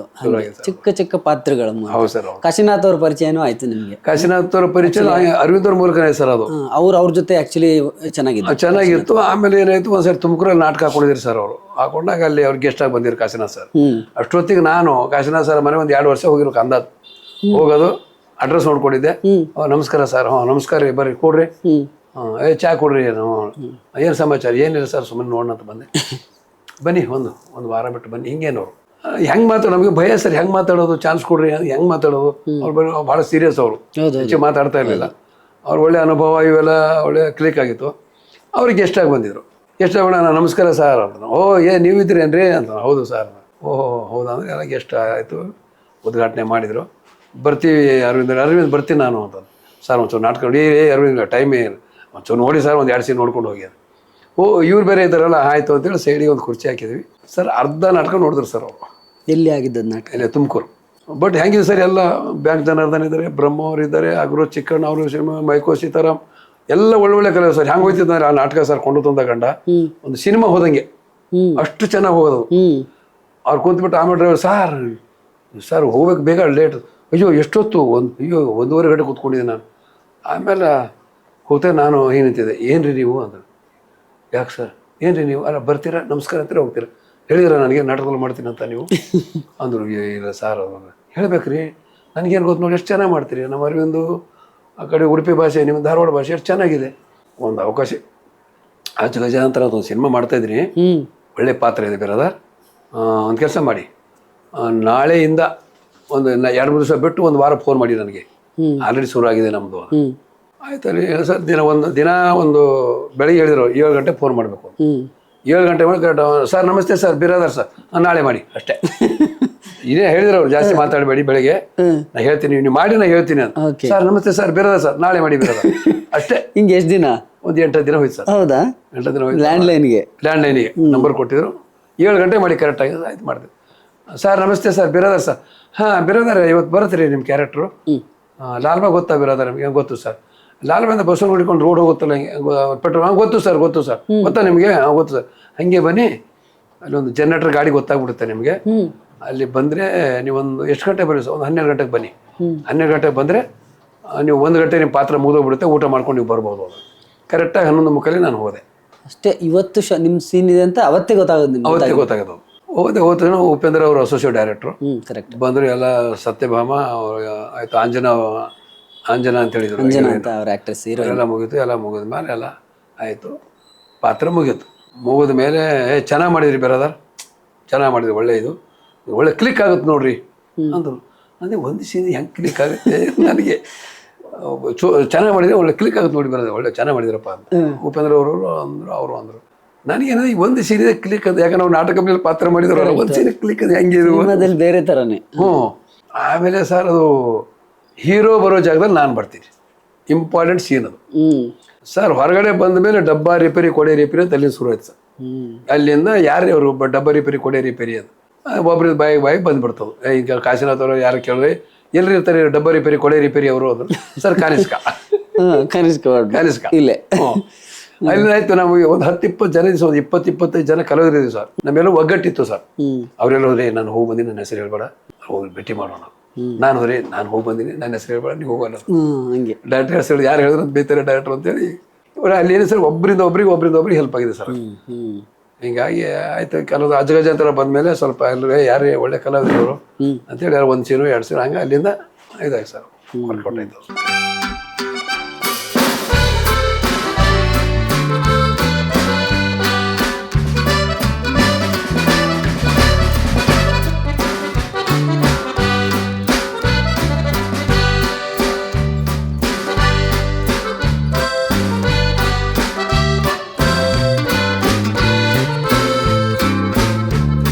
ಸೊ ಚಿಕ್ಕಂದಿನಿಂದಲೇ ನಿಮ್ಗೆ ನಟನೆ ಹುಚ್ಚಂತೂ ಇತ್ತು ಸರ್. ಸಿನಿಮಾ ಅಲ್ಲ, ಬಟ್ ನಟನೆ ಆಕ್ಟ್ ಮಾಡ್ಬೇಕು, ಏನೋ ಒಂದು ಸಿಕ್ಕಿದ್ದ. ಅಲ್ಲಿ ಸುಮಾರು ಒಂದು 15 ವರ್ಷ ಕೆಲಸ ಮಾಡಿದ್ವಿ ಅಂತ ನೀವೇ ಹೇಳಿದ್ರಿ. ಮಾಡಿದ್ದೀವಿ ಸರ್, ಒಂದು 14-15 ವರ್ಷ ಕೆಲಸ. ಹೇಗಿತ್ತು ಅಲ್ಲಿ ಅನುಭವ? ಹೇಗೆ ಸರ್ ಅದು ಈಗ ನೋಡಿ ಸರ್, ಒಂದು ಹೇಳ್ಬೇಕಂದ್ರೆ ಅಲ್ಲೇನು ರಂಗಭೂಮಿ ಹೋದೆ ಸರ್. ಅಲ್ಲಿ ಎಲ್ಲಾ ಆಯಾಮಗಳು ಸಿಕ್ಕು ಸರ್. ಅಲ್ಲಿ ಜೀವನ ಅಂದ್ರೆ ಏನು, ಹಸಿವು ಅಂದ್ರೆ ಏನು, ಪ್ರೀತಿ ಅಂದ್ರೆ ಏನು, ಸಂದರ್ಭ ಅಂದ್ರೆ ಏನು, ಊಟ ಅಂದ್ರೆ ಏನು, ಎಲ್ಲವೂ ಸಿಕ್ತು ಸರ್. ಅಲ್ಲಿ ಜೀವನ ಹೇಗೆ ಮಾಡಬೇಕು ಎಲ್ಲವೂ ಅಲ್ಲೇ ಸಿಕ್ತು ಸರ್ ನಮಗೆ ಎಲ್ಲವೂ. ಯಾಕಂದ್ರೆ ಅಲ್ಲಿ ಏನಾಗುತ್ತೆ ಸರ್, ಕೆಲವು ಸ್ಟಾರ್ಟಿಂಗ್ ಏನಾಗುತ್ತೆ ಅಂದ್ರೆ ದೊಡ್ಡ ಕಂಪ್ನಿಯಲ್ಲಿ ತಗೊಳ್ಳಲ್ಲ. ದೊಡ್ಡ ಕಂಪ್ನಿ ಏನಾಗುತ್ತೆ, ಒಳ್ಳೆ ಕಲೆಕ್ಷನ್ ಆಗುತ್ತೆ, ಅವರು ಜಿಲ್ಲೆ ಲೆವೆಲಲ್ಲಿ ಹಾಕ್ತಾರೆ ನಾಟಕ ಕಂಪ್ನಿ. ಈ ಕೆಲವು ಸಣ್ಣ ಕಂಪ್ನಿ ಮಾಡಿದ್ರೆ ತಾಲೂಕು ಹೋಬಳಿ ಲೆವೆಲಲ್ಲಿ ಹಾಕ್ತಾರೆ. ಅಲ್ಲಿ ಸ್ವಲ್ಪ ನಟರ ಕೊರತೆ ಇರುತ್ತೆ. ನಟರ ಕೊರತೆ ತಗೊಳ್ಳೋ ಅವಕಾಶ ಕೊಡ್ತಾರೆ. ಅಲ್ಲಿ ಏನಾಗುತ್ತೆ ಅಂದರೆ ಅಲ್ಲಿ ಕೊಟ್ಟಾಗ ಏನಾಗುತ್ತೆ ಅಂದರೆ ಅಲ್ಲಿ ಅಲ್ಲೇ ನಾವು ಗಿಟ್ಟಿಸ್ಕೋಬೇಕು. ನಾವು ಬೇರೆ ಕಡೆಯಲ್ಲಿ ನಾವು ಯಾರೋ ಅವಕಾಶಗಳು ಕೊಡೋಲ್ಲ. ಬಟ್ ಅಲ್ಲಿ ಕೊಟ್ಟಾಗ ಅಲ್ಲಿ ನಾವು ಅಲ್ಲಿ ಏನಾಗುತ್ತೆ, ಒಂಚೂರು ಹೆಚ್ಚು ಕಮ್ಮಿ ತಪ್ಪಾದರೂ ಕೂಡ ಯಾರು ಏನು ಮಾತಾಡಲ್ಲ. ದೊಡ್ಡ ಕಂಪ್ನಿಯಲ್ಲಿ ಹಾಗಾಗಿ ಜಿಲ್ಲೆ ಕಂಪ್ನಿಯಲ್ಲಿ ಗುಡಿಗೆರೆ ಬಸವರ ಅಂತವ್ರ ಕಂಪ್ನಿ ಇದ್ರೆ ಯಾರೇ ಅವನು ಏನು ನೋಡಿ ಡೈರೆಕ್ಟ್ ಸರಿ ಹೇಳಿ ಒಂಥರ. ಹೀಗೆ ಹಳ್ಳಿಯಲ್ಲಿ ಅದು ಹೋಬಳಿ ಮತ್ತು ತಾಲೂಕು ಯಾರು ಕೇಳಲ್ಲ ಅದು. ಈಗ ನಮ್ಗೆ ಅವಕಾಶ ಸಿಗೋದು ಫಸ್ಟ್ ಸಣ್ಣ ಕಂಪ್ನಿ. ಅವಾಗ ಏನಿದೆ ಸರ್, ಸಣ್ಣ ಕಂಪ್ನಿ ಏನಾಗುತ್ತೆ ಅಂದರೆ, ಈಗ ಸೀಸನ್ ಇದಿಲ್ಲ ಸರ್, ಜೂನ್ ಜುಲೈ ಮಳೆಗಾಲ ಸೀಸನಲ್ಲಿ ಕಲೆಕ್ಷನ್ ಆಗಲ್ಲ ಸರ್. ಜನ ಹೊರಗೆ ಬರಲ್ಲ, ಜನ ಸರಿ ಬಿತ್ತನೆಗೆ ಹೋಗ್ತಾರೆ. ಸಾಯಂಕಾಲ 6 ಗಂಟೆ ಬಂದ ತಕ್ಷಣ ಅವರು ಊಟ ಮಾಡಿ ಮಲ್ಕೊಂಡ್ಬಿಡ್ಬೇಕು. ಅವಾಗ ಎಷ್ಟು ಸರ್, 100 ಏನಂದರೆ 60, 70, 100, 35, 55 ಈ ಥರ ಕಲೆಕ್ಷನ್. ಅಲ್ಲಿ ಏನಾಗುತ್ತೆ ಸರ್, ಅಲ್ಲಿ ಊಟನೇ ಇರಲ್ಲ. ಮಾಲೀಕರು ಏನು ಹೇಳ್ತಾರೆ, ಯಾರು ಸಿಂಗಲ್ ಇದ್ದಾರೆ ಅಪ್ಪ ನೀವು ಏನಾರ ಮಾಡಿ ನಮ್ಗೆ ಏನು ಕೇಳಬೇಡಿ, ಕಲೆಕ್ಷನ್ ಆದರೆ ತೊಗೊಳ್ಳಿ. ಯಾರು ಗಂಡ ಹೆಣ್ತಿರ್ತಾರೆ ಅವ್ರು ಹೇಳ್ಬಿಡ್ತೀರೋ. ಅವಾಗ ಏನು ಹೇಳ್ತಾರಪ್ಪ, ನಿಮ್ಮ ಕಡೆ ವಾಚ್ ಇದೆಯಾ, ಉಂಗುರ ಇದೆಯಾ, ರೇಡಿಯೋ ಇದೆ. ಅವ್ರು ರೇಡಿಯೋ ಎಲ್ಲರ ಕಡೆ ರೇಡಿಯೋ ಇರೋದು. ಅಲ್ಲಿ ಅಡ ಇಡ್ರಿ, ಒಂದು ಮುಂದೆ ತಿಂಗಳು ಬಿಡಿಸ್ಕೊಡ್ತೀನಿ ಅಂತೇಳಿ ಅವ್ರು ಏನು ಮಾಡೋರು ಅಷ್ಟು ತಂದು ಊಟ ಅಷ್ಟಕ್ಕೆ. ನಮಗೆಲ್ಲ ಕಷ್ಟ. ಅಲ್ಲಿ ಉಪವಾಸ ಸಹಿತ ಉಳಿದಿವಿ ಸರ್ ನಾಟಕ ಕಂಪ್ನಿ. ಉಪವಾಸ ಅಂದರೆ ಅಲ್ಲಿ ಏನಾಗಿತ್ತು ಅಂದ್ರೆ, ಒಂದು ಗುಲ್ಬರ್ಗ ಹತ್ತಿರ ಒಂದು ಸುಲೇಪಟ್ಟ ಅಂತ ಊರು, ಅಲ್ಲಿ ನಾಟಕ ಕಂಪ್ನಿಯಲ್ಲಿ ಕಲೆಕ್ಷನ್ ಇಲ್ಲ ಅಂತ ಒಂದು ಲೆಕ್ಕ ಗೊತ್ತಾಯ್ತು ಊರು ಜನಕ್ಕೆ. ಅದು ಹೋಬಳಿ. ಅದು ಯಾರು ಅಂಗಡಿಗೆ ಹೋದರೂ ಇದು ಕೊಡೋದ್ರೆ ಸ್ವಲ್ಪ ಹಿಂಗನವರು. ಈ ನಾಟಕದಲ್ಲಿ ಕೊಟ್ಟು ದುಡ್ಡು ಯಾರು ಕೊಡಲ್ಲ ಅಂದಿಲ್ಲ. ಇಲ್ಲ ಸರ್ ಕಾಸು ಕೊಡಿಲ್ಲ, ಇಲ್ಲ ಹ್ಯಾಂಗೆ ಕೊಡೋಕೆ ಬರೋ ಈ ಥರ. ಅಲ್ಲೇ ಸರ್ ಒಂದು ದಿವಸ 35 ರೂಪಾಯಿ ಕಲೆಕ್ಷನ್ ಆಗಿದೆ. ಇಲ್ಲಿ ಮಳೆ ಬರ್ತಾಯಿದೆ, ಸುಮ್ಮನೆ ಹಂಗೆ 35-40 ರೂಪಾಯಿ ಕಲೆಕ್ಷನ್ ಆಗಿದೆ. ಅದರಿಂದ ಅವತ್ತು ನಾನು ಒಬ್ಬನೇ ಸಿಂಗಲ್ ಇದ್ದೆ. ನಮ್ದು ಏನಂದರೆ ನಂದು ಹೆಂಗಂದರೆ, ರಾತ್ರಿ 3 ಗಂಟೆ ಮಲ್ಕೊಳ್ಳಿ, 4 ಕಾಲ ಮಾಡಿ 7 ಗಂಟೆ ಒಳಗೆ ಎದ್ದು ಬಿಡಬೇಕು. ಎಲ್ಲೋ ಸೀದಾ ಹೋಗೋದು, ಹಳ್ಳಿ ಕಡೆ ಬಾವಿ ಬಯಲು ಕಡೆ ಹೋಗಿ ಅಲ್ಲಿ ಸ್ನಾನ ಮಾಡ್ಕೊಂಡು ಬಟ್ಟೆ ಹೋಗ್ಕೊಂಡು ಬಂದು ಬರೋದು ಪದ್ಧತಿ ಇರೋದು. ಕೆಲವೆಲ್ಲ 9-10 ಗಂಟೆ, ನಾನು ಆಗಲ್ಲ 7 ಗಂಟೆ ಒಳಗೆ ಹೇಳ್ಬೇಕು. ಅಲ್ಲೇ ಸರ್ ಒಂದು ದಿವಸ ಅಲ್ಲಿ ಒಂದು ಬಾವಿ ಹೋಗಿದ್ವಿ ಸರ್. ಅವ್ರ ಯಜಮಾನರು ಕಬ್ಬು ಲಾವಣಿ ಮಾಡ್ತಾಯಿದ್ರು. ನಾವೆಲ್ಲ ಕಾಮಿಡಿ ಯಾರು ಪಾತ್ರ ಅವ್ರ ಹೆಸರು ತೊಗೊಂಡೇ ಕರೀತಾರೆ ಅಲ್ಲಿ. ಬರ್ರಿ ಶೆಟ್ರೆ ನಾಷ್ಟ ಮಾಡಿ, ನ್ಯಾರಿ ಅಂತ ನಮ್ಮ ಕಡೆ ನ್ಯಾರಿ ಮಾಡ್ರಿ ಅಂತ. ಇಲ್ಲ ಇಲ್ಲ ಈಗ ನಾಷ್ಟ ಮಾಡ್ಕೊಂಡು ಬಂದೆ ಸರ್. ಸ್ವಲ್ಪ ಇಲ್ಲ ನಮ್ಗೇನ ಕರೆದ ತಕ್ಷಣ ಹೆಂಗೆ ಹೋಗ್ಬೇಕು ಅಂತ ಒಂದು ಇರುತ್ತಲ್ಲ ಇಲ್ಲ ನೋಡ್ರಿ ರೊಟ್ಟಿ ಇದೆ ಇಲ್ಲ ಭಾಳ ಸರಿ. ಈಗ ನಾಷ್ಟ ಮಾಡ್ಕೊಂಬಂದೆ, ಹಸಿವೆ ಇದೆ, ಹೆಂಗೆ ಹೋದ ತಕ್ಷಣ ಹೋಗೋಣ ಅಂತ ಒಂದು ಲೆಕ್ಕಾಚಾರ. ಬಟ್ಟೆ ಹೋಗ್ಕೊಂಡೆ ಅರವಣೆ ಹಾಕಿದೆ. ಆಮೇಲೆ ಅವರೆಲ್ಲ ಕಬ್ಬರ ಒಂದು ಕಬ್ಬರ ತಿನ್ರಿ ಅಂದರು. ಹಸಿವೆ ಆಗಿದೆ ಅಂತ ಕಬ್ಬು ತಿಂದೆ. ಅದು ಅಷ್ಟೇ ಸಾಕ್ತೀವಿ ಸರ್ ಅವತ್ತು. ಮಧ್ಯಾಹ್ನ ಊಟ ಇಲ್ಲ. ಆಯ್ತು ಎಲ್ಲಿ ಯಾವ ಅಂಗಡಿಗೆ ಹೋದ್ರು 5 ಪೈಸೆ ಇತ್ತು ಅವಾಗ ಟೀ. ಸಿಂಗಲ್ 5 ಪೈಸಾ, ಡಬಲ್ 10 ಪೈಸಾ. ಆಯಿತು ಬನ್ನಿತ್ತು ಅವಾಗ 2 ಪೈಸಾ ಬನ್ನಿತ್ತು.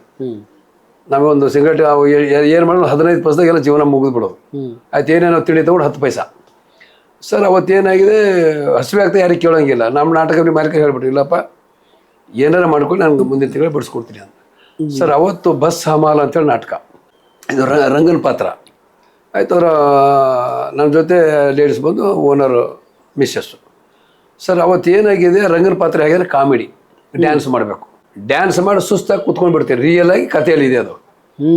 ಕುತ್ಕೊಂಡು ಬಿಡ್ತೀವಿ. ನಾವು ಬಂದು ಏನು ಮಾಡ್ತೀವಿ, ಎದ್ದೇಳೋ ರಂಗ ಮೇಲೆ ಎದ್ದೇಳು ನೀನು ಏನು ಅಂತ ಹೇಳಿ ಅವತ್ತು ಹಿಂಗೆ ಎದ್ದೇಳ್ತೀವಿ. ಅವ್ರು ಕೈ ಇಡ್ತೀವಿ, ಎದ್ದು ಬಿಡ್ತಿದೆ ಸರ್. ಅವತ್ತೇನಿದೆ ಊಟ ಇಲ್ಲ, ಹೇಳೋಕ್ಕಾಗ್ತಾ ಇಲ್ಲ. ಸ್ಟೇಜ್ ಮೇಲೆ ಸೇಮ್ ಸೀನಿಗೆ ಸೇಮ್ ಇದಾಗ್ಬಿಟ್ಟಿದೆ. ಅವ್ರು ಏನು ಮಾಡಿ ಯಾಕೋ ಅಂತ ಅವ್ರೇನು ಸ್ವಲ್ಪ ಜೋರಾಗಿ ಎತ್ತಿಸ್ಬಿಟ್ಟಿದ್ದಾರೆ. ಎದುರುಗಡೆ ಮಾಲೀಕರೇ ಹಾರ್ಮೋನಿಯಂ ಬಾರಿಸ್ತಾರೆ. ಅವರು ಗಮನ ಹರಿಸಿದ್ದಾರೆ. ಅವ್ರು ರಾತ್ರಿ ಕೇಳಿದ್ದಾರೆ, ಅವರು ಯಾಕೋ ವೈಜನಾಥ್ ಒಂಥರ ಇದ್ದ ರಾತ್ರಿ, ಯಾಕೆ ದಿನ ಕೈ ಮುಟ್ಟಿದ್ರೆ ಎದ್ದು ಬಿಡೋನು, ಇವತ್ತೇನು ಎದ್ದಿಲ್ಲ ಅವನು. ಅವ್ರು ಮರು ದಿವಸ ಮಾಲೀಕನಂಗೆ ಬಂದರು, ವೈಜನಾಥ್ ಬಾಯಲ್ಲಿ ಅಂತ. ನೀನು ಎಲ್ಲಿ ಊಟ ಮಾಡಿಯಪ್ಪ ನೀನು? ಹೋಟೆಲ್ದಾಗ ಮಾಡೀನಿ. ನಾವು ರೊಕ್ಕನೇ ಕೊಟ್ಟಿಲ್ಲ, ಎಲ್ಲಿ ನೀ ಹೋಟೆಲ್ದಾಗ ಮಾಡ್ತೀನಿ ನೀನು? ಇಲ್ಲ ಮಾಲೀಕರೇ ಅವರು ನಂಗೆ ಉದಿರಿ. ಇಲ್ಲ ನೀ ಹೇಳ್ಬ, ನಮ್ಮ ನಾಟಕದವ್ರು ಯಾರು ಉದಿರಿ ಕೊಡಲ್ಲ, ಗೊತ್ತು ನನಗೆ. ಹಿಂಗೆ ಇಲ್ಲ ಖರೆ ನನ್ನ ತಲೆ ಮೇಲೆ ಕೈ ಇಟ್ಟು ಹೇಳಿ, ನಾಣಿ ಮಾಡಿ ಹೇಳು. ಹಂಗಾಗಿ ಇಲ್ಲ ಮಾಲೀಕರೇ ನಾನು ಊಟ ಮಾಡಿಲ್ಲ ನಾನು. ಅವತ್ತು ಅವ್ರು ನಾಟಕ ಮನೆ ಬಂದ್ ಮಾಡಿದ್ರು ಸರ್. ಅವರು ಬೇಡಪ್ಪ ನೀನು ನಮ್ಮ ಸಲುವಾಗಿ ಉಪವಾಸ ಮಾಡೋದು ಕಲ ಬೇಡ ನನಗೆ ಅಂತೇಳಿ ಅವತ್ತು ನಾಟಕ ಮನೆ ಬಂದ್ ಮಾಡಿ ಊರಿಗೆ ಹೋಗ್ಬಿಟ್ರು ಸರ್. ಅವರು ನಾಟಕ ಕಂಪ್ನಿನೇ ಬಂದ್ ಮಾಡಿದ್ರು ಬೇಡ ಅಂತೇಳಿ. ಮತ್ತು ಅವ್ರಿಗೆ ಒಂದು ಸ್ವಲ್ಪ ಸಾಲ ಆಗಿತ್ತು, ಗೋಕಾಕ್ ತಾಲೂಕು ಮೂಡಲಿಗೆ ಅಂತೇಳಿ. ಅವರೆಲ್ಲ ಮನೆಯಿಂದ ದುಡ್ಡು ತರಿಸ್ಕೊಂಡು ನನಗೆ ಕಳಿಸಿದ್ರು. ನಾನೇ ದುಡ್ಡು ತಂದುಕೊಟ್ಟು ಊರಿಗೆ ಹೋಗ್ಬಿಟ್ಟು. ಇದು ನಾಟಕ ಕಂಪ್ನಿಯಲ್ಲಿ ಜೀವನಗಳು ಸರ್. ಗುಡಿಗೇರಿ ಬಸವರಾಜ್ ಅವ್ರ ಕಂಪ್ನಿಗೆ ಹೋದ್ರ ನೀವು? ಹೋಗಿದ್ರ? ಇಲ್ಲ ಹೋಗಿಲ್ಲ ಸರ್. ಅವರು ಮಧ್ಯದಲ್ಲಿ ಒಂದು ಸುಮಾರು ಸರಿ ಕರೆದ್ರು. ಬಟ್ ಅದು ನಾ ಸಿನಿಮಾ ಕಡಿದೆ. ಬಟ್ ಅವರು ಹೋಗ್ಲಿಕ್ಕೆ ಸಮಯ ಕರೆಯೋ ಟೈಮಲ್ಲಿ ಸಿನಿಮಾದಲ್ಲಿದ್ದೆ. ಆಮೇಲೆ ಕೊನೆಗೆ ಕನಶಂಬ ಕುದುರೆ ನೇರೆ ಮಾಡುವಾಗ ಅವರು ಪಾತ್ರಕ್ಕೆ ಬಂದಿದ್ರು. ಕಾಸೋಳಿ ಸರ್ ಅವ್ರನ್ನ ಆಯ್ಕೆ ಮಾಡಿದ್ರು. ಆಮೇಲೆ ಗೌಡನ ಪಾತ್ರ ಕರೆಕ್ಟ್ 2 ದಿನ ವರ್ಕ್ ಮಾಡಿದ ಮೇಲೆ ಅವರು ಮಾಲಿಂಗಪುರಕ್ಕೆ ನಾಟಕ ಮನೆ ಕ್ಯಾಂಪ್ ಹಾಕ್ಬೇಕು. ಅವರು ಕ್ಯಾಂಪ್ ಹಾಕ್ಬೇಕು. ಅವ್ರು ಏನು ರೈತನ ಮಕ್ಕಳು ಅಂತೇಳಿ ಇನ್ನೊಬ್ರಿಗೆ ಹೇಳಿದ್ದಾರೆ, ಒಬ್ಬ ಕಲಾವಿದರಿಗೆ. ಆ ಊರು ಜನ ಮಾಲಿಂಗಪುರದವ್ರು ಒಪ್ತಾ ಇಲ್ಲ ನೀವೇ ಬರಬೇಕು, ಇಲ್ಲಾಂದ್ರೆ ನಮ್ಮಲ್ಲಿ ನೀವು ನಾಟಕ ಹಾಕಬೇಡಿ ಅಂತ. ಆಮೇಲೆ ಫೋನ್ ಮಾಡಿ ಇವರು ಡೈರೆಕ್ಟರ್ ಅವ್ರಿಗೆ ಹೇಳಿದ್ರು, ಸರ್ ಹಿಂಗಾಗಿದೆ ಸರ್. ಇಲ್ಲ ರೀ ಹಿಂಗಾರಿ ಇಲ್ಲ ಸರ್, ತಪ್ಪು ತಿಳ್ಕೊಬೇಡ್ರಿ, ಆ ಊರು ಮಂದಿ ನಾನಿದ್ರೆ ನಾಟಕದಲ್ಲಿ ಬೇಡ ಅಂತಾರೆ ಹಂಗಂದ್ರೆ. ಮತ್ತು ಅವರು ಅಲ್ಲಿಗೆ ಹೋದ್ಮೇಲೆ ಅದು ಮತ್ತೆ ಬೇರೆ ನಮ್ಮ ಬಸ್ಸು ಅಂತೇಳಿ ಮಾಡಿದ್ರು. ಬಸ್ಸು ಮುರ್ಗೋಡು ಅಂತೇಳಿ ಅವ್ರ ಪಾತ್ರ ಮತ್ತೆ ಮಾಡಿದ್ರು. ಇವು ನಾಟಕ ಮೇಲೆ ಹೆಂಗಿದೆ ಗೊತ್ತಾ ಸರ್, ಭಾಳ. ಮತ್ತು ಹುಡುಕೋರಿಗೆ ಸಾಕಷ್ಟು ಸಿಗುತ್ತೆ ಸರ್. ನಮಗೆಲ್ಲ ಅದೇ ಸರ್ ಈಗ ಜೀವನಕ್ಕೆ ಪಾಠ ಅದೇ ನಮಗೆ ಅಲ್ಲೇ ಗೊತ್ತಾಯ್ತು ಅಲ್ವಾ. ದುಡ್ಡು ಅಂದ್ರೆ ಏನು, ಪ್ರೀತಿ ಅಂದ್ರೆ ಏನು, ಹಸಿವು ಅಂದ್ರೆ ಏನು, ಸಮಯ ಅಂದ್ರೆ ಏನು, ಜೀವನ ಅಂದ್ರೆ ಏನು, ಸಂದರ್ಭಗಳು ಹೇಗೆ ಬರ್ತವೆ, ಅಲ್ಲೇ ನಮಗೆಲ್ಲ ಗೊತ್ತಾಗ. ನಾಟಕ ಕಂಪ್ನಿನೇ ನಾವು ಪೂರ್ತಿ ತಿಳ್ಕೊಂಡ್ಬಿಟ್ಟೆ ಸರ್. ಜೀವನ ಹೀಗಿದೆ, ಭಾಳ ಹುಷಾರಾಗಿರ್ಬೇಕು ಇಲ್ಲಿ. ಅಲ್ಲೇ ಮಾಡಿ ಅಲ್ಲಿಂದ ಮತ್ತೆ ಸಿನಿಮಾಗೆ ಬರ್ಬೇಕಂದ್ರೆ ನಾನೇನು ಮಾಡಿದೆ ಅಂದರೆ, ಇನ್ನು ನಮ್ಮಲ್ಲಿ ತೆಕ್ಕಟ್ಟೆ ಗೋಪಾಲ ಅಂತ ಹೇಳಿದ್ರು ಒಬ್ಬರು, ಕುಂದಾಪುರ ತೆಕ್ಕಟ್ಟೆ ಅಂತ ಹೇಳಿ ಬರುತ್ತೆ. ಅವರು ನಾವೆಲ್ಲ ಅವ್ರು ಫಸ್ಟ್ ಏಕಪಾತ್ರ ಅಭಿನಯ ಮಾಡ್ತಿದ್ರು. ಅವ್ರು ನನಗೆ ಗೊತ್ತಿಲ್ಲ ಅದು. ಅವ್ರು ಏನು ಮಾಡಿದ್ರು, 10 ಗಂಟೆಗೆ ಹೋಗಿ ಮಧ್ಯಾಹ್ನ 1 ಗಂಟೆಗೆ ಬರೋರು. ಅವ್ರು ಯಾರು ತಿಳ್ದು ಅವ್ರು ಹೋಗಿ ಎಲ್ಲ ತಿಂದ್ಕೊಂಡು ಟೀಗೆ ಕುಡ್ಕೊಂಡು ಬಂದುಬಿಡೋರು.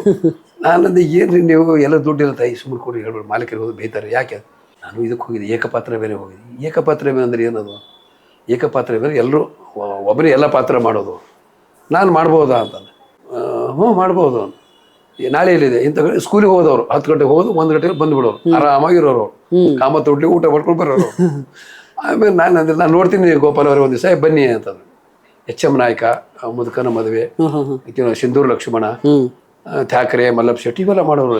ಕಿತ್ತೂರಾಣಿ ಚೆನ್ನ ಅವತ್ತಿನ ಜನಪ್ರಿಯ ನಾಟಕಗಳು. ಆಮೇಲೆ ಅಂದರೆ ನೀವು ಬಂದು ನೋಡಿ ನಿಮ್ಗೆ ಗೊತ್ತಾಗುತ್ತೆ ಅಂದರು. ಸರ್ ನೋಡಿದೆವರು 4 ಸೀನ್ ಮಾಡೋರು, 3-4 ಸೀನ್ ಮಾಡೋರು, ಚೆನ್ನಾಗಿ ಮಾಡೋರು, ಒಳ್ಳೆ ಕಲಾವಿದ.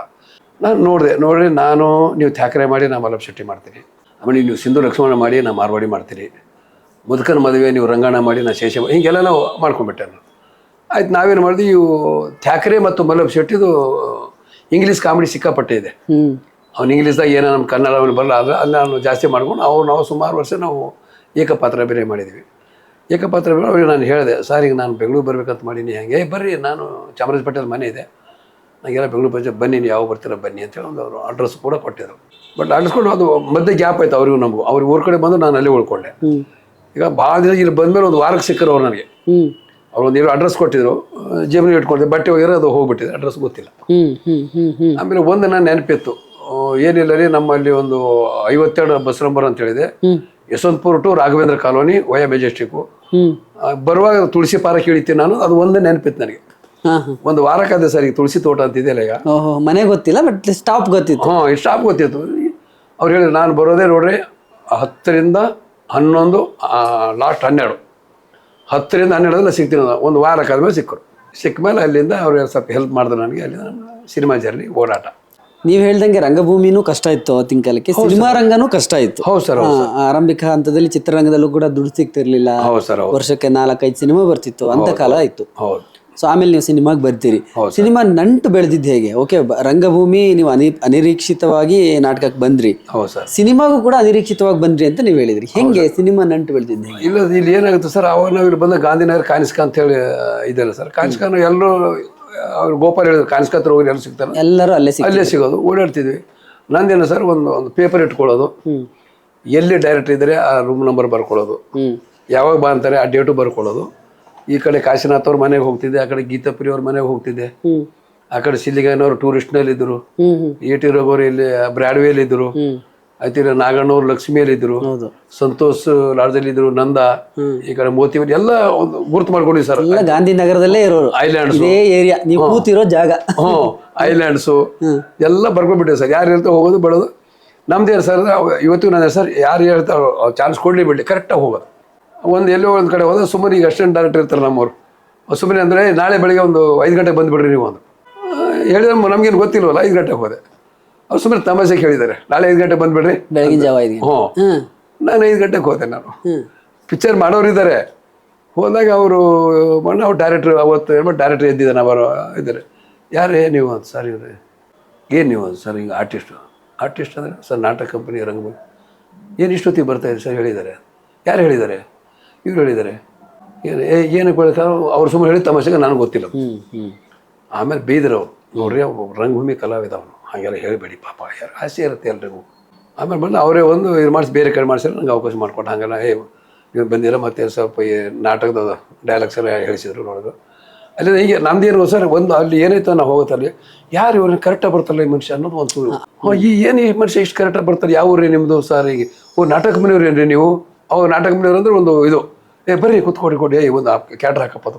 ಹೀಗೆ ನಮ್ಗೆ ಏನಾಗಿದೆ ಸರ್, ಅದು ನಾನು ಎಲ್ಲಿ ಯಾರೇ ಇರಲಿ ಸರ್, ಅವ್ರು ಸುಳ್ಳು ಹೇಳಿ ನಿಜ ಅದು ನಮಗೆ ಬೇಕಾಗಿಲ್ಲ ಬಾ ಅಂದರೆ ಹೋಗೋದಲ್ಲಿ ಈ ಥರ ಒಬ್ಬರಿಂದ ಆಯಿತು. ನಾವು ಅರವಿಂದವರು ಪರಿಚಯ ಆದರು, ನಮ್ಮ ಶಂಕರನಾಥ.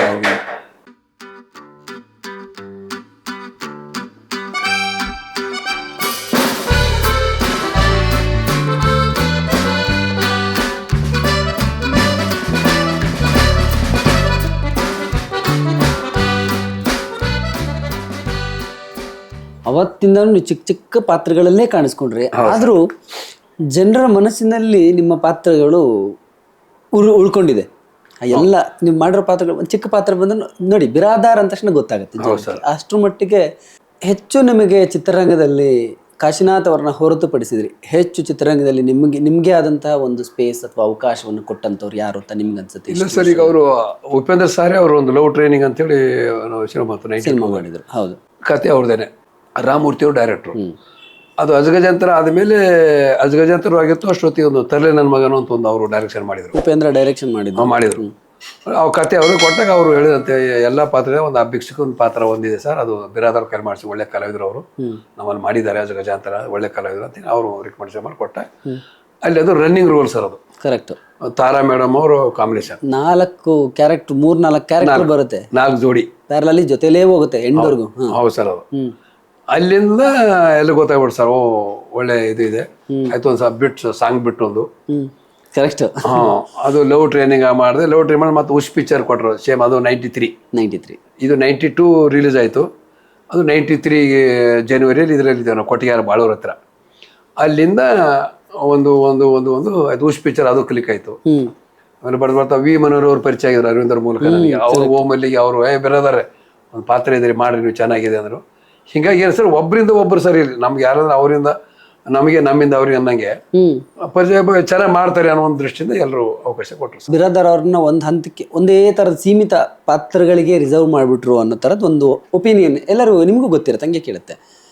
ಅದು ಯಾಕೆ ಹಂಗೆ ಬಂತು ಅಂತ ನಿಮಗೆ? ಅಂದರೆ ಈ ಲವ್ ಟ್ರೈನಿಂಗಲ್ಲಿ ಪಾತ್ರ ಮಾಡಿದ ನಂತರ ಅದು ಬ್ರ್ಯಾಂಡ್ ಆಗಿಬಿಡ್ತಾ ಹೆಂಗೆ ನಿಮಗೆ? ಇಲ್ಲ ಸರ್, ಅದು ಏನಾಗಿತ್ತು ಅಂದರೆ ಸರ್, ನಾನೇನು ಮಾಡ್ತೀನಿ ಅಂದರೆ ಈ ನಾವು ರಂಗಭೂಮಿಯಿಂದ ಬಂದಿರೋದ್ರಿಂದ ನಾನು ಯಾವ ಪಾತ್ರ ಭಿಕ್ಷಕ ಮಾಡಿ ಏನು ಡ್ರೆಸ್ ಹಾಕಿನ ಸ್ವಲ್ಪ ನಾನು ಒಳಗಡೆ ನಾನೇ ಇಟ್ಕೋತಿದ್ದೆ. ಅವ್ರು ಯಾರು ಬಣ್ಣ ಅವ್ರು ಏನು ಮಾಡೋ ಭಿಕ್ಷಕರ ಪಾತ್ರ ಅವ್ರು ಚೆನ್ನಾಗಿ ಮಾಡ್ತಾರೆ ಕರೆ ಅವ್ರಿಗೆ ಅನ್ನೋದು ಅದು ಒಂದು ಇದಾಗಿತ್ತು ಸರ್. ಬಟ್ ಅನಿವಾರ್ಯ ಮಾಡಲೇಬೇಕು, ಏನು ಮಾಡೋಕ್ಕಾಗಲ್ಲ. ಪಾತ್ರ ಒಟ್ಟಿನಲ್ಲಿ ಪಾತ್ರ ಮಾಡಬೇಕು, ಕರೀತಿದ್ದಾರೆ ನಾವು ಮಾಡಬೇಕು. ಆಮೇಲೆ ನಾನೇನು ಮಾಡಿದೆ, ಭಿಕ್ಷಕರು ನಾನೇ ಸ್ವಲ್ಪ ಬೇರೆ ಥರ ಮಾಡ್ಕೋತಿದ್ದೆ.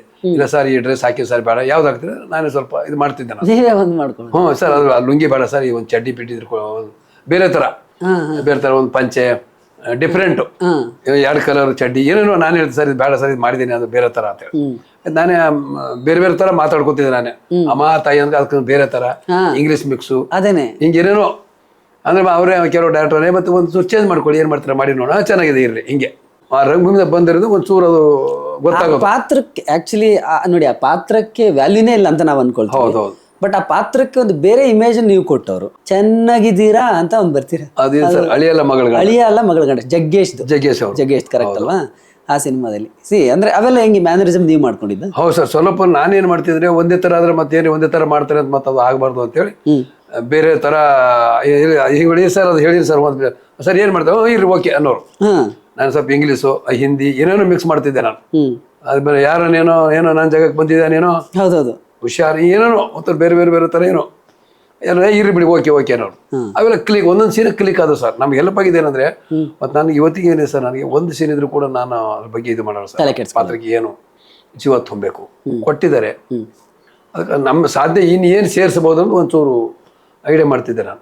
ಅದು ಕೆಲವು ಯಾರೋ ಹಿಂಗೆ ಸುಮ್ಮನೆ ವಾಕಿಂಗ್ ಬರಬೇಕಾದ್ರೆ ಒಂದು ಪೀಸ್ ಹಾಡ್ರಿ ಯಾವ್ದಾರ ಒಂದು ಹುಡುಗಿ ಮೇಲೆ ಯಾವ್ದಾರು ಲವ್ ಮಾಡೋ ಥರ ಚೆನ್ನಾಗಿರುತ್ತೆ. ಏನೋ ನನ್ನ ಮಗನೇ ಭಿಕ್ಷೆ ಬೇಡ್ತೀಯಾ, ನೀ ಲವ್ ಬೇರೆ ಕೇಳ, ಯಾಕೆ ಭಿಕ್ಷೆ ಬೇಡಿದ್ರೆ ಲವ್ ಮಾಡಬಾರ್ದಾ, ಅದಕ್ಕೆ ಈ ಥರ ಎಲ್ಲ ಮಾಡ್ಕೊಂಡು ನಾವೆಲ್ಲ ಮಾಡಿದ್ರೆ ಎಲ್ಲ ಕ್ಲಿಕ್ ಆದ ಸರ್. ಅವು ಕ್ಲಿಕ್ ಆದ್ಮೇಲೆ ಎಲ್ಲ ಆಮೇಲೆ ಅದು ಭಿಕ್ಷಕದಾಯ್ತು. ಆಮೇಲೆ ಒಂದು ಯಾವ್ದು ಕುಡ್ಕೊಂಡು ಬಂತು, ಕುಡ್ಕೊಂಡು ಪಾತ್ರ ಮಾಡೋದು. ಅದು ಬಿಟ್ಟರೆ ನೆಕ್ಸ್ಟ್ ನಿಮಗೆ ಅದು ಒಂದು ಪೊಲೀಸ್ ಒಂದು, ಇವು 3 ಪಾತ್ರ ಕಂಟಿನ್ಯೂ ಆದವು ಸರ್ ಸ್ವಲ್ಪ ಎಲ್ಲ ಸಿನಿಮಾದಲ್ಲಿ. ಭಿಕ್ಷಕ, ಕುಡುಕ, ಪೊಲೀಸ್. ಎಲ್ಲಿಂದ ಕ್ಲಿಕ್ ಆಯಿತು ಅಂದರೆ ಉಷ್ ಪಿಕ್ಚರಿಂದ ನಮ್ಮದು ಕಾಮಿಡಿ. ಆ ಕುಡ್ಕೊಂಡು ಏನಾಯಿತು ಬೇರೆ ಬೇರೆ ಇದು ಮಾಡಿದ್ವಿ ಸರ್ ನಾವು. ಅಪ್ಪ ನಂಜಪ್ಪ ಮಗ ಗುಂಜಪ್ಪ ಅಂತ ಟೆನ್ನಿಸ್ ಅವರು ಹೀರೋ ಆಗಿದ್ರು. ಕರೆಕ್ಟ್. ನಂದು ಉಮೇಶ್ ಅಣ್ಣಂದು ಕಾಂಬಿನೇಷನ್. ಅಲ್ಲಿ ಒಂದು 2-3 ಸಿನಿಮಾ ಕ್ಲಿಕ್ ಆದವು ಸರ್ ಅವು ಕುಡ್ಕೊಂಡು ಪಾತ್ರ. ಅಲ್ಲದೆ ಕುಡ್ಕೊಂಡು ಚೆನ್ನಾಗಿ ಮಾಡ್ತಾರೆ ಅವ್ರಿಗೆ ಹಾಕ್ರಿ ಅನ್ನೋದು. ಅಂದ್ರೆ ಅಲ್ಲಿ ಏನು ಉದ್ದೇಶ ಏನಂದ್ರೆ ಸರ್, ಈಗ ಡೈರೆಕ್ಟರ್ದು ಒಂದು ಕಾನ್ಸೆಪ್ಟ್ ಏನಿರ್ತಂದ್ರೆ ಎಷ್ಟು ಚೆನ್ನಾಗಿ ಮಾಡ್ತಾರೆ ಅವ್ರಿಗೆ ಹಾಕಿ ಅಷ್ಟೇ. ಅದು ಇವರಿಗೆ ಇದ್ರ ಕೊಡ್ಬೇಕು ಅಂತ ಇರಲ್ಲ, ಕುಡ್ಕೊಂಡು ಪಾತ್ರ ಅವ್ರಿಗೆ ಕೂಡ ಚೆನ್ನಾಗಿ ಮಾಡ್ತಾರೆ ಅವರು. ಹೀಗೆ ಅವ್ರು ಸುಮಾರು ಇಲ್ಲಾಂದ್ರೆ ಒಂದು 50-60 ಸಿನಿಮಾ ಭಿಕ್ಷಕರದಾಗಿರ್ಬೇಕು ಸರ್. ಹೌದೌದು. ಆಯ್ತು ಕೊಡ್ಕೊಡ್ದು ಹಂಗೇನೆ ಹೀಗೆ ಮಾಡಿ ಸರ್ ಎಲ್ರಿಗೂ ಪರಿಚಯ ಆಗ್ಬಿಟ್ಟೆ ನಾನು. ಆಯ್ತು ಕೆಲವೊಂದು ಸರಿ ಸ್ಟಾರ್ಟಿಂಗ್ ಏನು ಮಾಡ್ತಿದ್ದೆ ಅಂದರೆ ಸೆಟ್ಟಲ್ಲಿ ಸ್ವಲ್ಪ ಜಾಸ್ತಿ ಆರ್ಟಿಸ್ಟ್ ಇದ್ದಾಗ ಬೇರೆ ಒಂಚೂರು ಡೈರೆಕ್ಟ್ ಹೇಳ್ಕೊಡ್ಬೋದು ಹೇಳ್ಕೊಡಿ ಒಂಚೂರು ಹಿಂಗೆ ಬರೀ ಅಲ್ಲಿ ನಾನು ಅದನ್ನು ಕೂಡ ಹೆಲ್ಪ್ ಮಾಡ್ತಿದ್ದೆ. ನಾನು ಸೆಟ್ಟಲ್ಲಿ ಇಲ್ಲ ತಂದು ಇಡೋದು, ಆಮೇಲೆ ತೆಗೆದು ಒಯ್ದು ಇಡೋದು ಇವೆಲ್ಲ ಮಾಡ್ತಿದ್ದೆ. ಅದಕ್ಕೆ ಎಲ್ಲರೇ ಬಂದರೆ ಆ ಮನುಷ್ಯ ಹೇಳಿದ್ ಕೇಳ್ತಾನೆ ಕರೆ ಅದು ಕೂಡ ಒಂಚೂರು ವರ್ಕೌಟ್ ಆಗಿದೆ ಸರ್. ಬಟ್ ಯಾವತ್ತು ನಿಮಗೆ ಸಿಕ್ಕಿದ ಪಾತ್ರದ ಬಗ್ಗೆ ನಿಮಗೆ ಬೇಸರ ಇಲ್ಲ ಸರ್? ಅದನ್ನೇ ನಮ್ಗೆ ಸಿಕ್ಕಿದ ಪಾತ್ರ ಅದನ್ನೇ ಕಣ್ಣಿಗೆ ಓದ್ಕೊಂಡು ಮಾಡಿದ್ವಿ. ಹೌದು. ಇಲ್ಲ ಒಂದೇನಾದ್ರು ಗೊತ್ತಾ ಸರ್, ಈಗ ನಮ್ಮದು ಬೀದರ್ ಸರ್ 800 ಕಿಲೋಮೀಟ್ರ್ ಇಲ್ಲಿ ಬಂದಿದ್ದೀವಿ. ಈಗ ನಾವು ಇವತ್ತೇನೋ ನಾವು ಭಿಕ್ಷಕನ ಪಾತ್ರ ನಾನು ಇಲ್ಲ ಅಂದೆ, ನೆಕ್ಸ್ಟ್ ಏನ್ರಿ ಆ ಮನುಷ್ಯ ಕರೆ ಏನು ಮಾಡಬೇಕು ಇವೆಲ್ಲ ಒಂಚೂರು ಭಯ ಸರ್. ಕರೆಕ್ಟ್. ಅದನ್ನ ನಾವು ಇದೇ ಮಾಡಲಿ ಹೆಂಗೋ ಏನು ದುಡ್ಡು ಸಿಗುತ್ತೆ, ಅವತ್ತಿನ ಊಟ ಆಗುತ್ತೆ, ಅವತ್ತು ದುಡ್ಡು ಸಿಗುತ್ತೆ, ಪರಿಚಯ ಆಗುತ್ತೆ. ನೆಕ್ಸ್ಟ್ ಒಂದು ಹೇಳ್ಬೋದು ಸರ್ ಬೇರೆ ಪಾತ್ರ ಕೊಡಿ ಸರ್ ಕೇಳ್ಬೋದು, ಅದು ಒಂದು ನಮಗೆ ಆಸೆ. ಹಾಗಾಗಿ ಎಲ್ಲ ಮತ್ತೆ ಬರ್ತಾ ಬರ್ತಾ ಯಾವಾಗ ನಮ್ಮೊಂದು ಟೋಪಿವಾಲ ಉಪೇಂದ್ರ ಸರ್ ಅದು ಡಿಫ್ರೆಂಟ್ ಆಯಿತು. ಆಮೇಲೆ ದನ ಕಾಯೋನು ಡಿಫ್ರೆಂಟ್ ಆಯಿತು, ಯೋಗರಾಜ್ ಭಟ್ರು. ಇವೆಲ್ಲ ವರ್ಷದಾಗ ಏನಾಗೋದು ಸರ್, ಶಿಕ್ಷಕ ಪಾತ್ರ ಮಾಡಿ ಒಂದು ಯಾವುದೋ ಒಂದು ದೊಡ್ಡ ಪಾತ್ರ ಸಿಗೋದು ಕ್ಲಿಕ್ ಆಗೋದು. ಆಯ್ತು ಕನಸಂಬೆ ಕುದುರೆ ನೀರು ಅಲ್ಲಿಂದ ಬೇರೆ ಥರನೇ ಆಗೋಯ್ತು. ದನ ಕಾಯೋನು ಬೇರೆ ಥರ ಪಾತ್ರ, ಟೋಪಿವಾಲ ಬೇರೆ ಥರ ಪಾತ್ರ, ಹೀಗೆಲ್ಲ ಆಗಿ ಅಲ್ಲಿಂದ ಮತ್ತೆ ಈಗ ಏನಾಯ್ತು ಸರ್ ಬೇರೆ ಬೇರೆ ಥರ ಪಾತ್ರಗಳು ಸಿಗ್ತಾ ಇದೆ ಈಗ. ಆರಂಭದಲ್ಲಿ ಇಂಡಸ್ಟ್ರಿಯಲ್ಲಿ ಹೀರೋಗಳು ಅಂತ ಯಾರು ನಿಮ್ಮ ಜೊತೆಲಿ ನಿಲ್ಲೇನು? ಇನ್ನು ಎಲ್ಲರ ಜೊತೆ ಮಾಡಿದೆ ಸರ್. ನಾನು ಅಣ್ಣವ್ರ ಜೊತೆ ಒಂದು ಪಾತ್ರ ಮಾಡಿದೆ, ಭಾಗ್ಯಲಕ್ಷ್ಮಿ ಬಾರಮ್ಮ. ವಿಷ್ಣು ಸರ್ ಜೊತೆ ಮಾಡಿದೆ, ಕಲ್ಯಾಣ್ ಕುಮಾರ್ ಅವ್ರ ಜೊತೆ ಮಾಡಿದೆ, ರಾಜೇಶ್ ಅವ್ರ ಜೊತೆ ಮಾಡಿದೆ, ಲೋಕೇಶ್ ಅವ್ರ ಜೊತೆ ಮಾಡಿದೆ.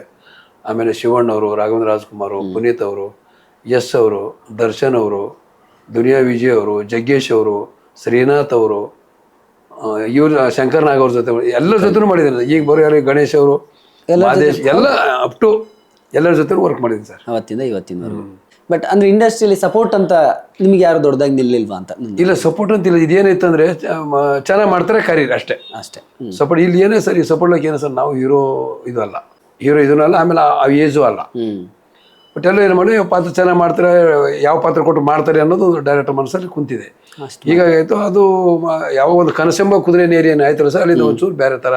ಆಮೇಲೆ ಅವಾರ್ಡ್ ಮೂವಿಗಳು, ತಂದೆ ಪಾತ್ರಗಳು, ಹಳ್ಳಿ ಪಾತ್ರ, ಅಜ್ಜನ ಪಾತ್ರ, ಈ ಥರ ಒಂಚೂರು ಡಿಫ್ರೆಂಟು ಇದೆ. ಅದಾದ ನಂತರ ಆದ್ಮೇಲೆ ನಾನು ಒಂದು 2 ವರ್ಷದಿಂದ ನಾನೇ ಹೀರೋ ಒಂದು ಮಾಡಿದೆ ಸರ್, 90 ಬಿಡಿ ಮನೆಗೆ ನಡಿ ಅಂತ. ಅದು ಕೂಡ ಸಕ್ಸಸ್ ಆಯಿತು. ಅದು ಕೂಡ 60 ದಿನ ಹೋಯ್ತು. ಸಾಂಗ್ ಒಳ್ಳೆ ಇದಾಯಿತು. ಆಮೇಲೆ ದರ್ಶನ್ ಸರ್ ಒಂದು ಸಾಂಗ್ ಬಿಡುಗಡೆ ಮಾಡಿದ್ರು, ಒಳ್ಳೆ ಅದಕ್ಕೆ ರೆಸ್ಪಾನ್ಸ್ ಬಂತು.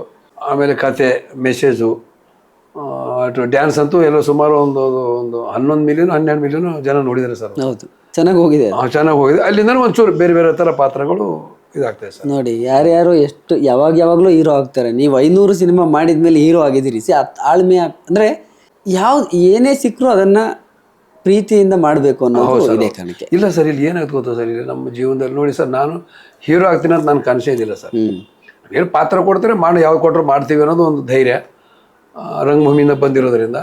ಬಟ್ ಅದು ಹೀರೋ ಪಾತ್ರ ನನಗೆ ಅವರು ಅಶೋಕ್ ಬಾದರ್ದಿನಿ ಇದ್ರು ಸರ್, ಅವ್ರ ತಮ್ಮರು ಉಮೇಶ್ ಬಾದರ್ದಿನಿ ಅವ್ರು ಸಲುವಾಗಿ ಅದು ಕತೆ ಬರ್ತಿದ್ರಂತೆ. ಅವರು ಉಮೇಶ್ ಬಾದರ್ದಿನಿ ಅವರು ಬರೆದಾಗ ನಾನು ಅವ್ರದ್ದು 2-3 ಸಿನಿಮಾ ಧಾರಾವಾಹಿ ಎಲ್ಲ ಮಾಡಿದ್ದೆ. ನಾನು ಮಾಡಿದಾಗ ಬಿರಾದರವ್ರೆ, ನಾನು ಒಂದು ಕುಡ್ಕೋದ ಬಗ್ಗೆ ಒಂದು ಸಿನಿಮಾ ಮಾಡ್ತಾ ಇದ್ದೀನಿ ನಾನು. ಹೌದಾ ಸರ್?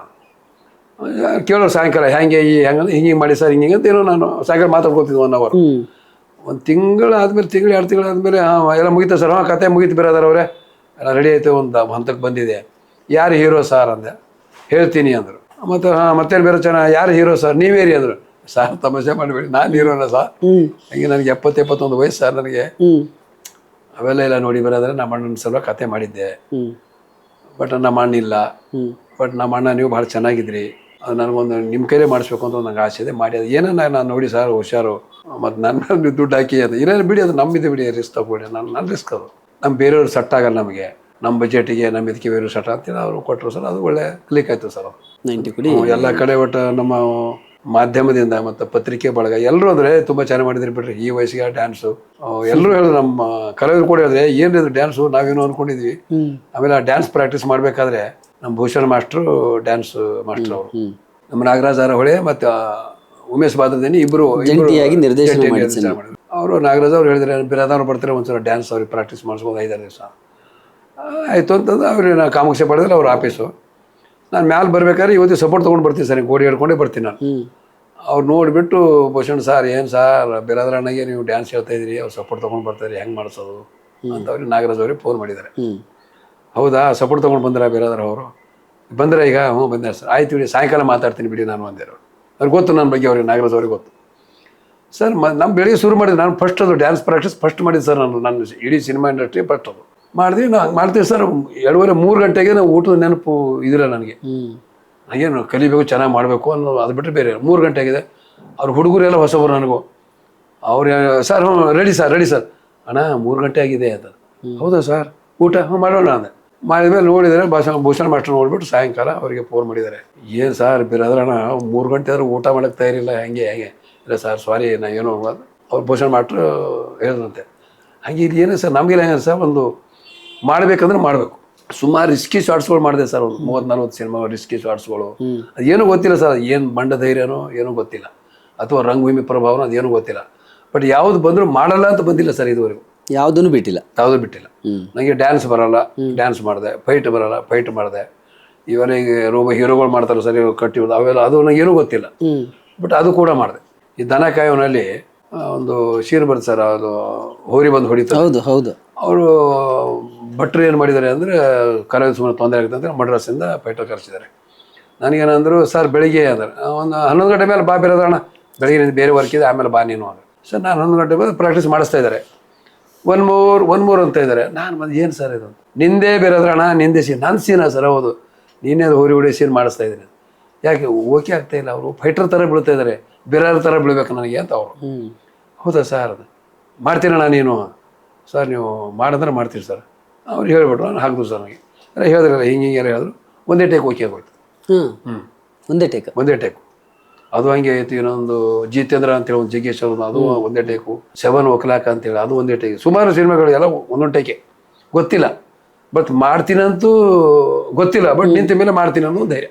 ಬಹಳ ಸಂತೃಪ್ತಿ ಕೊಟ್ಟಂತಹ ಸಿನಿಮಾ ಅಥವಾ ಪಾತ್ರಗಳು ಅಂತ ಯಾವುದಿದೆ ನಿಮಗೆ? ಓಕೆ, ಎಲ್ಲ ಪಾತ್ರಗಳು ನೀವು ಸಿಕ್ತು, ಅವಕಾಶಗಳು ಸಿಕ್ಕಾಗ ಮಾಡಿದಿರಿ, ಆ ಸಂದರ್ಭಕ್ಕೆ ಅದೆಲ್ಲದಕ್ಕೂ ರೆಸ್ಪೆಕ್ಟ್ ಮಾಡಬೇಕು.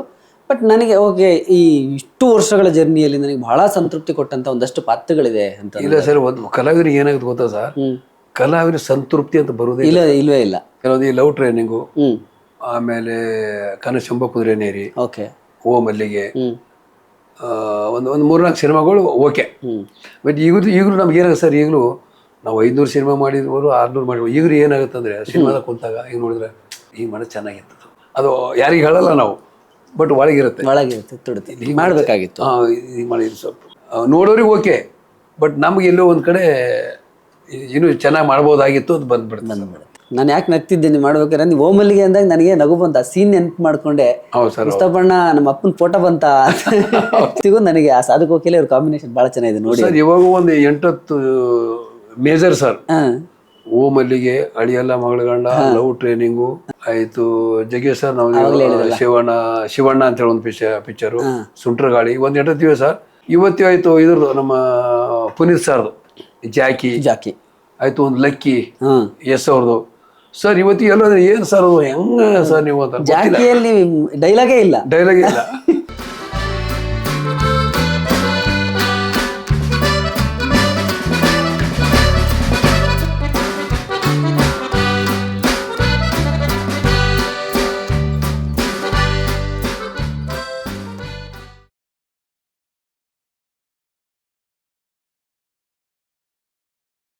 ಬಟ್ ನಮ್ಗೇನು ಗೊತ್ತಾಗಲ್ಲ ಸರ್. ನಿರ್ದೇಶಕರು ಹೇಳ್ತಾರೆ ನಾವು ಮಾಡ್ತೀವಿ, ಬಟ್ ಇದು ಕ್ಲಿಕ್ ಆಗುತ್ತೆ ಅಂತ ನಮಗೂ ಗೊತ್ತಾಗಲ್ಲ. ಬಟ್ ಒಂದು ಮಾತ್ರ ಸರ್, ನಮ್ಮ ಲವ್ ಟ್ರೈನಿಂಗ್ ಮಾಡ್ಬೇಕಾದ್ರೆ ಕಾಶಿನಾಥ್ ಸರ್ ಹೇಳಿದ್ರು, ಒಂದು 3 ದಿವಸನ 4 ದಿವಸನ ನಾವು ವರ್ಕ್ ಮಾಡಿದೀವಿ ಸರ್. ಇಲ್ಲಿ ಇದ್ರ ಹತ್ರ ಮಾಡಿದ್ವಿ ಸರ್, ಕಾಮಾಕ್ಷಿ ಟೆಂಟ್ ಮೇಲೆ ಒಂದು ದೇವಸ್ಥಾನ ಇದೆ ಎತ್ತರಕ್ಕೆ, ಅಲ್ಲಿ ಮಾಡಿದೀವಿ. ದಿನವನ್ನು ನಾವು ಅವಾಗೇನಿತ್ತು ಈಗ ಸಾಲ ಒಂದು 20-30 ಕುರ್ಚಿ ಹಾಕೋರು, ನಿರ್ಮಾಪಕರು, ನಿರ್ದೇಶಕರು, ಮ್ಯಾನೇಜರು, ಡೈರೆಕ್ಟರ್ ಎಲ್ಲ ಬರೋದು. ಸರ್ ನಮಸ್ಕಾರ ಸರ್, ನಮಸ್ಕಾರ ಸರ್, ನಮಸ್ಕಾರ ಸರ್, ನಮಸ್ಕಾರ ಸರ್, ಅವಕಾಶ ಬರ್ರಿ ಹೀರೋ ಅಂದರು. ಏನು ಸರ್ ನಾನು ಹೀರೋ ಅಂದ್ರಿ ಸರ್? ನೀವು ಬಿರಾದಾರೆ ಕತೆ ಪ್ರಕಾರ ನಾನು ಹೀರೋ ಕರೆಕ್ಟ್, ಆದರೆ ಬಿರಾದಾರಿ ಉಳಿಯೋದು ಏನು ಗೊತ್ತಾ ನಿಮಗೆ ಹೇಳಿ ಸರ್? ಅಮ್ಮ ತಾಯಿನ ಉಳಿಯೋದು ನೋಡಿ ನೀವು ಅಂದರು. ಹಂಗೆ ಆಯ್ತು. ಒಂದು 4 ದಿವಸ ಆದಮೇಲೆ ಹೇಳಿದ್ರು ಸರ್, 4 ದಿವಸ ಶೂಟಿಂಗ್ ಮಾಡಿದ್ವಿ, ನೋಡಿ ಬಿರಾದಾರೆ ನಾವೆಲ್ಲ ಬರ್ತೀನಿ ನೋಡಿ, ನೀವು ಸಿನಿಮಾ ನೋಡಿದ್ರು ಬಂದರೆ ನಿಮ್ಮ ಅಮ್ಮ ತಾಯಿ ಅಂತ ಹೆಸರು ಬರುತ್ತೆ ನೋಡಿ. ಹಂಗೆ ಆಗೋದು ಸರ್. ಹಂಗೆ ಅವು ನಮಗೆ ಗೊತ್ತಾಗಲ್ಲ ಸರ್, ನಿರ್ದೇಶಕರಿಗೆ ಗೊತ್ತಾಗ್ಬಿಡುತ್ತೆ ಸರ್ ಅವ್ರಿಗೆ ಯಾವ ಪಾತ್ರ ಕ್ಲಿಕ್ ಆಗುತ್ತೆ, ಆಮೇಲೆ ಅವ್ರು ಚೆನ್ನಾಗಿ ಮಾಡ್ತಾ ಇದ್ದಾರಲ್ಲ ಅಂತ ಅವ್ರ ಗಮನದಲ್ಲಿ ಒಂದಿರುತ್ತೆ. ಅವಾಗ ಏನಾಗುತ್ತೆ ಅಂದರೆ, ಬಟ್ ನಮಗೆ ಸರಿ ಓಮಲ್ಲಿಗೆ ಸರ್ ನಮಗೆ ಇಷ್ಟು ಕ್ಲಿಕ್ ಆಗುತ್ತೆ ಅಂತ ನಮ್ಗೆ ಗೊತ್ತಿಲ್ಲ ಸರ್, ಗೊತ್ತೇ ಇಲ್ಲ ನಮಗೆ. ಆಮೇಲೆ ಸುಂಟ್ರಗಾಳಿ ಕ್ಲಿಕ್ ಆಗುತ್ತೆ ಅಂತ ಗೊತ್ತಿಲ್ಲ. ಲವ್ ಟ್ರೈನಿಂಗು ಡೈರೆಕ್ಟ್ರ್ ಹೇಳಿದರೆ ಮಾಡಿ ಇಷ್ಟು ಕ್ಲಿಕ್ ಆಗುತ್ತೆ ಅದು ಗೊತ್ತಿಲ್ಲ. ಬಟ್ ಏನೇ ಸರ್ ಅಂದರೆ ಅದು ಪಕ್ಕಾ ಗೊತ್ತಾಗೋದು ನಿರ್ದೇಶಕರಿಗೆ ಸರ್, ಚೆನ್ನಾಗಿ ಮಾಡ್ತಾ ಇದ್ರೆ ಇದು ಒಳ್ಳೆ ಹೆಸರು ಕೊಡುತ್ತೆ ಅನ್ನೋದು ಅವ್ರಿಗೊಂದು ಅಂದಾಜು ಇರುತ್ತೆ. 2010ರಲ್ಲಿ ನೀವು ಒಂದು ಸಿನಿಮಾ ಬರುತ್ತೆ, ಕನಸೆಂಬೋ ಕುದುರೆನೇರಿ ಅಂತ. ಅಲ್ಲಿಯವರೆಗೂ ಬಿರಾದಾರ್ ಬೇರೆ. ಹೌದು, ಒಂದಷ್ಟು ಸಿಕ್ಕ ಪಾತ್ರಗಳನ್ನ ಮಾಡ್ಕೊಂಡು ಬಂದ್ರಿ. ಹೌದು. ಬಟ್ ಹೀರೋ ಅಂತ ನಾನು ಹೇಳಲ್ಲ, ಒಂದು ಇಡೀ ಕತೆಗೆ ನಾಯಕ. ಹೌದು. ಕನಸೆಂಬ ಕುದುರೆನೇರಿ ಅನ್ನೋ ಆ ಕತೆ ಇದೆಯಲ್ಲ, ಆ ಇಡೀ ಕತೆಗೆ ನೀವು ನಾಯಕರಾದ್ರಿ. ಆ ಸಿನಿಮಾಗೆ ಅವಾರ್ಡ್ ಕೂಡ ಬಂತು, ನೀವು ಕೂಡ ಪ್ರಶಸ್ತಿ ತಗೊಂಡ್ರಿ. Girish Kasaravalli award winning director. ಆ ಸಿನಿಮಾ ಆದಮೇಲೆ ನಿಮ್ಮ ಜರ್ನಿ ಚೇಂಜ್ ಆಗುತ್ತೆ. ಏನನ್ನಿಸ್ತು? ಹೇಗೆ ಆ ಸಿನಿಮಾ ನಿಮಗೆ ಬಂದಿದ್ದು? ಹೇಗಿತ್ತು ಗಿರೀಶ್ ಕಾಸರವಳ್ಳಿ ಅವರು? ಇಲ್ಲ ಸರ್, ಅಲ್ಲಿ ಏನೋ ಸರ್ ಅದು ಒಂದು ಅಲ್ಲಿಂದ ಒಂದು ಇದನ್ನೇ ಬೇರೆ ಥರ ಆಗೋದು ಸರ್, ನಿಮ್ಮ ಜರ್ನಿನೇ ಬೇರೆ ಆಗೋಯ್ತು. ಆಮೇಲೆ ಅಲ್ಲಿನೇ ಸರ್ ಅವ್ರದ್ದು ಭಾಳ ಲೆಕ್ಕಾಚಾರ ಸರ್, ಲೆಕ್ಕಾಚಾರ ಯಾವ ಪಾತ್ರ ಹೇಗೆ ತೊಗೊಂಡು ಹೋಗ್ಬೇಕು. ಅವ್ರು ಕರೆಸಿ ನನಗೆ ಫೋನ್ ಮಾಡಿ ಕರ್ಸ್ಕೊಂಡಾಗ ಹೇಳಿದರು, ಬೇರೆದಾರು ಒಂದು ಪಾತ್ರ ನಿಮಗೆ ಸೂಟೇಬಲ್ ಅಂತ ನಾನು ಅಂದ್ಕೊಂಡಿದ್ದೀನಿ, ನಾನು ಮಾಡಿಸ್ತೀನಿ ನಿಮ್ಮ ಕೈಲಿ, ಬಟ್ ನೀವೆಲ್ಲ ಹಾಸ್ಯ ಕಲಾವಿದರು, ಸ್ವಲ್ಪ ಈ ಅಂಗಾಂಗಗಳನ್ನು ಜಾಸ್ತಿ ನೀವು ಬಳಸಬಾರ್ದು, ನಾನೇನು ಹೇಳ್ತೀನಿ ನಿಮಗೆ ನಾನು ಮಾಡಿಸ್ತೀನಿ, ಬಟ್ ಇದು ಹಾಸ್ಯ ಅಲ್ಲ, ಭಾಳ ಸೀರಿಯಸ್ಸು ಅಂತ ಅವ್ರು ಎಲ್ಲ ಹೇಳಿದ್ರು ಅವರು. ಆಮೇಲೆ ಈ ನಾಳೆ ಬೆಳಿಗ್ಗೆ ಏನು ಸೀನ್ ಇದೆ ಅದ್ರ ಬಗ್ಗೆ ರಾತ್ರಿ ನಮ್ಗೆ ಹೇಳೋರು ಸರ್ ವಿವರ. ಹೌದು. ಹೀಗಿದೆ ನಾಳೆ ಬೆಳಿಗ್ಗೆ ಈ ಥರ ಸೀನು, ಹಿಂದೆ ನೀವು ಹೋಗಿಲ್ಲ ಅದು ಇಲ್ಲಿ ಕಂಟಿನ್ಯೂಟಿ ಬರುತ್ತೆ, ಈ ಥರ ಹೇಳಿ. ಮತ್ತು ಅವ್ರು ಅನ್ನೋರು ನಿಮ್ಮಲ್ಲಿ ಏನಾದರೂ ಹೊಡೆದ್ರು ಕೂಡ ನಮ್ಗೆ ಹೇಳಬೇಕು ಅಂತ ಹೇಳ್ತಿದ್ರು. ನಿಮ್ಮಲ್ಲಿ ಈಗ ನೀವು ಕೇಳ್ಬೋದು, ಏನು ನಿಮ್ಗೆ ಏನೋ ಅನಿಸಿದ್ರೆ ನಾನು ನಿಮ್ಮ ಮುಂದೆ ಹೇಳಬೇಕು ನೀವು, ಯಾಕಂದ್ರೆ ನಿಮ್ಗೆ ಏನೊಂದು ಅನಿಸುತ್ತೆ ಹೇಳಿದ್ರೆ ನಾನು ಚೆನ್ನಾಗಿ ನಾನು ತಗೋದು ಅಂತ ಏನಿಲ್ಲ ಅಂತ. ಆದರೂ ಕೂಡ ಒಂದು ಸುಮಾರು ಕಡೆ ಆಗಿದೆ ಅದು. ಸುಮಾರು ಕಡೆ ಇದ್ದಾಗ ಸರ್ ಹಿಂಗೆ ಮಾಡಲ್ಲ ಸರ್, ಹಾಂ ಚೆನ್ನಾಗಿದೆ ಮಾಡಿ, ಇಲ್ಲಿ ಸ್ವಲ್ಪ ಒಂಚೂರು ಲೈಟಾಗಿ ಮಾಡಿ ಅನ್ನೋರು. ಸೀನಿಗೆ ಒಂಚೂರು ಎಲ್ಲೋ ಒಂದು ಕಡೆ ನಾನು ಅವ್ರು ಗೌಡ್ರು ಆಳು ಮಕ್ಕಳು ಎತ್ಕೊಂಡು ಹೋಗ್ತಾರೆ, ಎತ್ಕೊಳ್ತಾ ನೀವು ಕೂರಿಸಿಬಿಟ್ಟಾಗ ಎದುಳು ನನ್ನ ಮಗನೇ ಮೇಲೆ ಅಂದಾಗ, ಮತ್ತು ಬರುವಾಗ ಹೊತ್ಕೊಂಡು ಬಂದಿರಿ ಮತ್ತೆ ಈಗ ಹೊತ್ಕೊಂಡು ಹೋಗ್ರಿ, ನನ್ನ ಮಗನೇ ಎದ್ದೇಳೋದು ಮಾಡಿ ಒಂಚೂರು ಕಾಮಿಕ್ ಆಗಿರಲಿ ಅದು. ಬಟ್ ಭಾಳ ಇದು ಸರ್, ಭಾಳ ಅನುಭವ ಸರ್ ಅವ್ರ ಪಾತ್ರ ನನಗೆ ಸಿಕ್ಕಿದ್ದು. ಬಟ್ ನನಗೇನು ಅವ್ರು ಗಿರೀಶ್ ಕಾಸೋಳಿ ಅವರು ಡೈರೆಕ್ಷನ್ ಕೂಡ ಹೇಗೆ ಅವ್ರ ಜೊತೆ ಮಾಡೋದು, ಹೇಗೆ ಎಲ್ಲ ಇಂಟರ್ನ್ಯಾಷನಲ್ ಲೆವೆಲಲ್ಲಿ ಹೆಸರು ಮಾಡಿದವರು, ನನ್ನ ಕೈಲಿ ಆಗುತ್ತೋ ಏನು, ಎಲ್ಲಿ ಅವ್ರ ಕೈಲಿ ಬೇಯಿಸ್ಕೋತೀನೋ ಏನೋ, ಇವೆಲ್ಲ ಒಂಚೂರು ಭಯ ಇತ್ತು ಸರ್ ನನಗೆ. ಒಂದಿನ 2 ದಿನ ಭಯ ಇತ್ತು ಸರ್ ನನಗೆ ಅವ್ರ ಜೊತೆ ವರ್ಕ್ ಮಾಡ್ಬೇಕಾದ್ರೆ. ಆಮೇಲೆ ಒಂದು ದಿವಸ ಕರೆಸಿದ್ರು ರೂಮಿಗೆ, ಬಿರಾದರವರೇ ಒಂಚೂರು ರೆಡಿಯಾಗಿ ರೂಮ್ ಕಡೆ ಬನ್ನಿ ಸರ್, ಬಿಜಾಪುರದಲ್ಲಿದೆ. ನನಗೇನು ಭಯ ಅಂದರೆ ಎಲ್ಲಿ ತಪ್ಪು ಮಾಡಿದ್ರು ಏನು ಕೇಳ್ತಾರೋ ಅಂತ ನನಗೆ ಭಯ. ಬಟ್ ಅಲ್ಲಿ ಅಂದ್ರೆ ಬನ್ನಿ ಬಿರಾದರವರೇ, ಯಾಕೆ ಬಿರಾದವರೇ ಸ್ವಲ್ಪ ಏನೋ ಹೆದರೋ ಥರ ಇದೆಯಲ್ಲ ನೀವು. ಇಲ್ಲ ಸರ್ ಆ್ಯಕ್ಚುಲಿ ನಿಮ್ಮ ಭಯ ಸರ್, ಏನು ಭಯ ಹೇಳಿ ನಿಮಗೆ. ಇಲ್ಲ ಬಿರಾದರ ಭಯ ಚೆನ್ನಾಗಿ ಮಾಡ್ತಾಯಿದ್ದೀರಾ, ಬಟ್ ಏನೋ ಒಂಚೂರು ನನಗೆ ಅನಿಸ್ತಾ ಇದೆ, ಅದಕ್ಕೆ ನಿಮ್ಗೆ ಕರೆಸಿದೆ. ಇಲ್ಲ ಸರ್ ನೀವೇನಿಲ್ಲ, ನೀವೇನು ಮಾಡೋಣ, ಏನೋ ನಿಮ್ಗೆ ಅನಿಸಿದ್ದು ಹೇಳಿ ನಾನು ಮಾಡಿದೆ ಅನಾಚಾರ. ಅವ್ರು ಹೇಳಿದ ಮೇಲೆ ಒಂಚೂರು ನನಗೆ 3ನೇ ದಿನಕ್ಕೆ ಒಂಚೂರು ಚಳಿ ಬಿಟ್ಟು ಮಾಡಿದಂಗೆ ಆಯ್ತು ಸರ್. ಸರ್ ಏನಂತ ಗೊತ್ತಾ ಸರ್, ಈ ಕೆಲವೊಂದು ಸಾರಿ ಕೆ ವಿ ರಾಜವರು ಅಂತ ಹೇಳಿದರು. ಹೌದು, ಕೆ ವಿ ರಾಜವರು ಹುಲಿಯ ಪಿಕ್ಚರ್ ರಮೇಶ್ ಅಂತಿದ್ದಾರೆ ಅವರು ಅಸೋಸಿಯೇಟ್ ಡೈರೆಕ್ಟರ್. ಇವ್ರು ಬರುವಾಗ ಅವ್ರು ಹೇಳಿದರು ಬನ್ನಿ ಬಿರಾದರೆ ಒಂದು 5-6 ದಿವಸ ಬೇಕು ಉತ್ತರ ಕರ್ನಾಟಕ ಭಾಷೆ. ನಮ್ಮ MS ರಮೇಶ್ ಅವರು ಅಸೋಸಿಯೇಟ್, ಅದಕ್ಕೆ ಬನ್ನಿ ಬರ ಬಾಗಲಕೋಟೆ 5-6 ದಿವಸ ಬೇಕಾಗುತ್ತೆ, ಡೇಟ್ ಕೊಟ್ಟರು ಸರ್. ಡೈರೆಕ್ಟ್ರಿಗೆ ಕೇಳಿದೆ, ಮರುದಿವಸ ಸಿಕ್ಕರು, ಸರ್ ಎಲ್ಲಿ ಶೂಟಿಂಗ್, ಬಾಗಲಕೋಟೆ. ಸರ್ ಡೈರೆಕ್ಟ್ರ್ ಯಾರು, ಕೆ ವಿ ರಾಜು ಅವರು. ಸರ್ ಅದು ಯಾಕ್ರಿ ಸರ್ ಡೈರೆಕ್ಟ್ ಬೇಯ್ದು ಬಿಟ್ರಿ. ಬೇಯಲ್ಲ ಬಿರದ, ನಾನು ಇರ್ತೀನಿ ಸುಮ್ಮನೆ ಇರಿ ನೀವು, ಯಾಕಂದ್ರೆ ಅವರು ಪತ್ರಿಕೆಯಲ್ಲಿ ಓದಿದೆ ಅಮಿತಾಬ್ ಬಚ್ಚನ್ ಎಲ್ಲರಿಗೂ ಇದು ಮಾಡ್ತೀನಿ. ಮಾಡ್ತೀನಿ, ನನಗೆ ಭಯ ಸೆಟ್ಟಲ್ಲೇ. ಸೆಟ್ಟಲ್ಲೇ ಅವ್ರು ಬಿರದ ನಾ ಇರ್ತೀನಿ, ನಿಮ್ಗೆ ಏನಲ್ಲ ಬರೀ ಅಂತ. ಪುಣ್ಯಗೆ ಸರ್ ಒಂದೇ ಟೇಕ್ ಓಕೆ ಆಗೋಯ್ತು. ಅದು ಬೂದಿ ತಿನ್ನೋ ಸೀನ್ ಸರ್.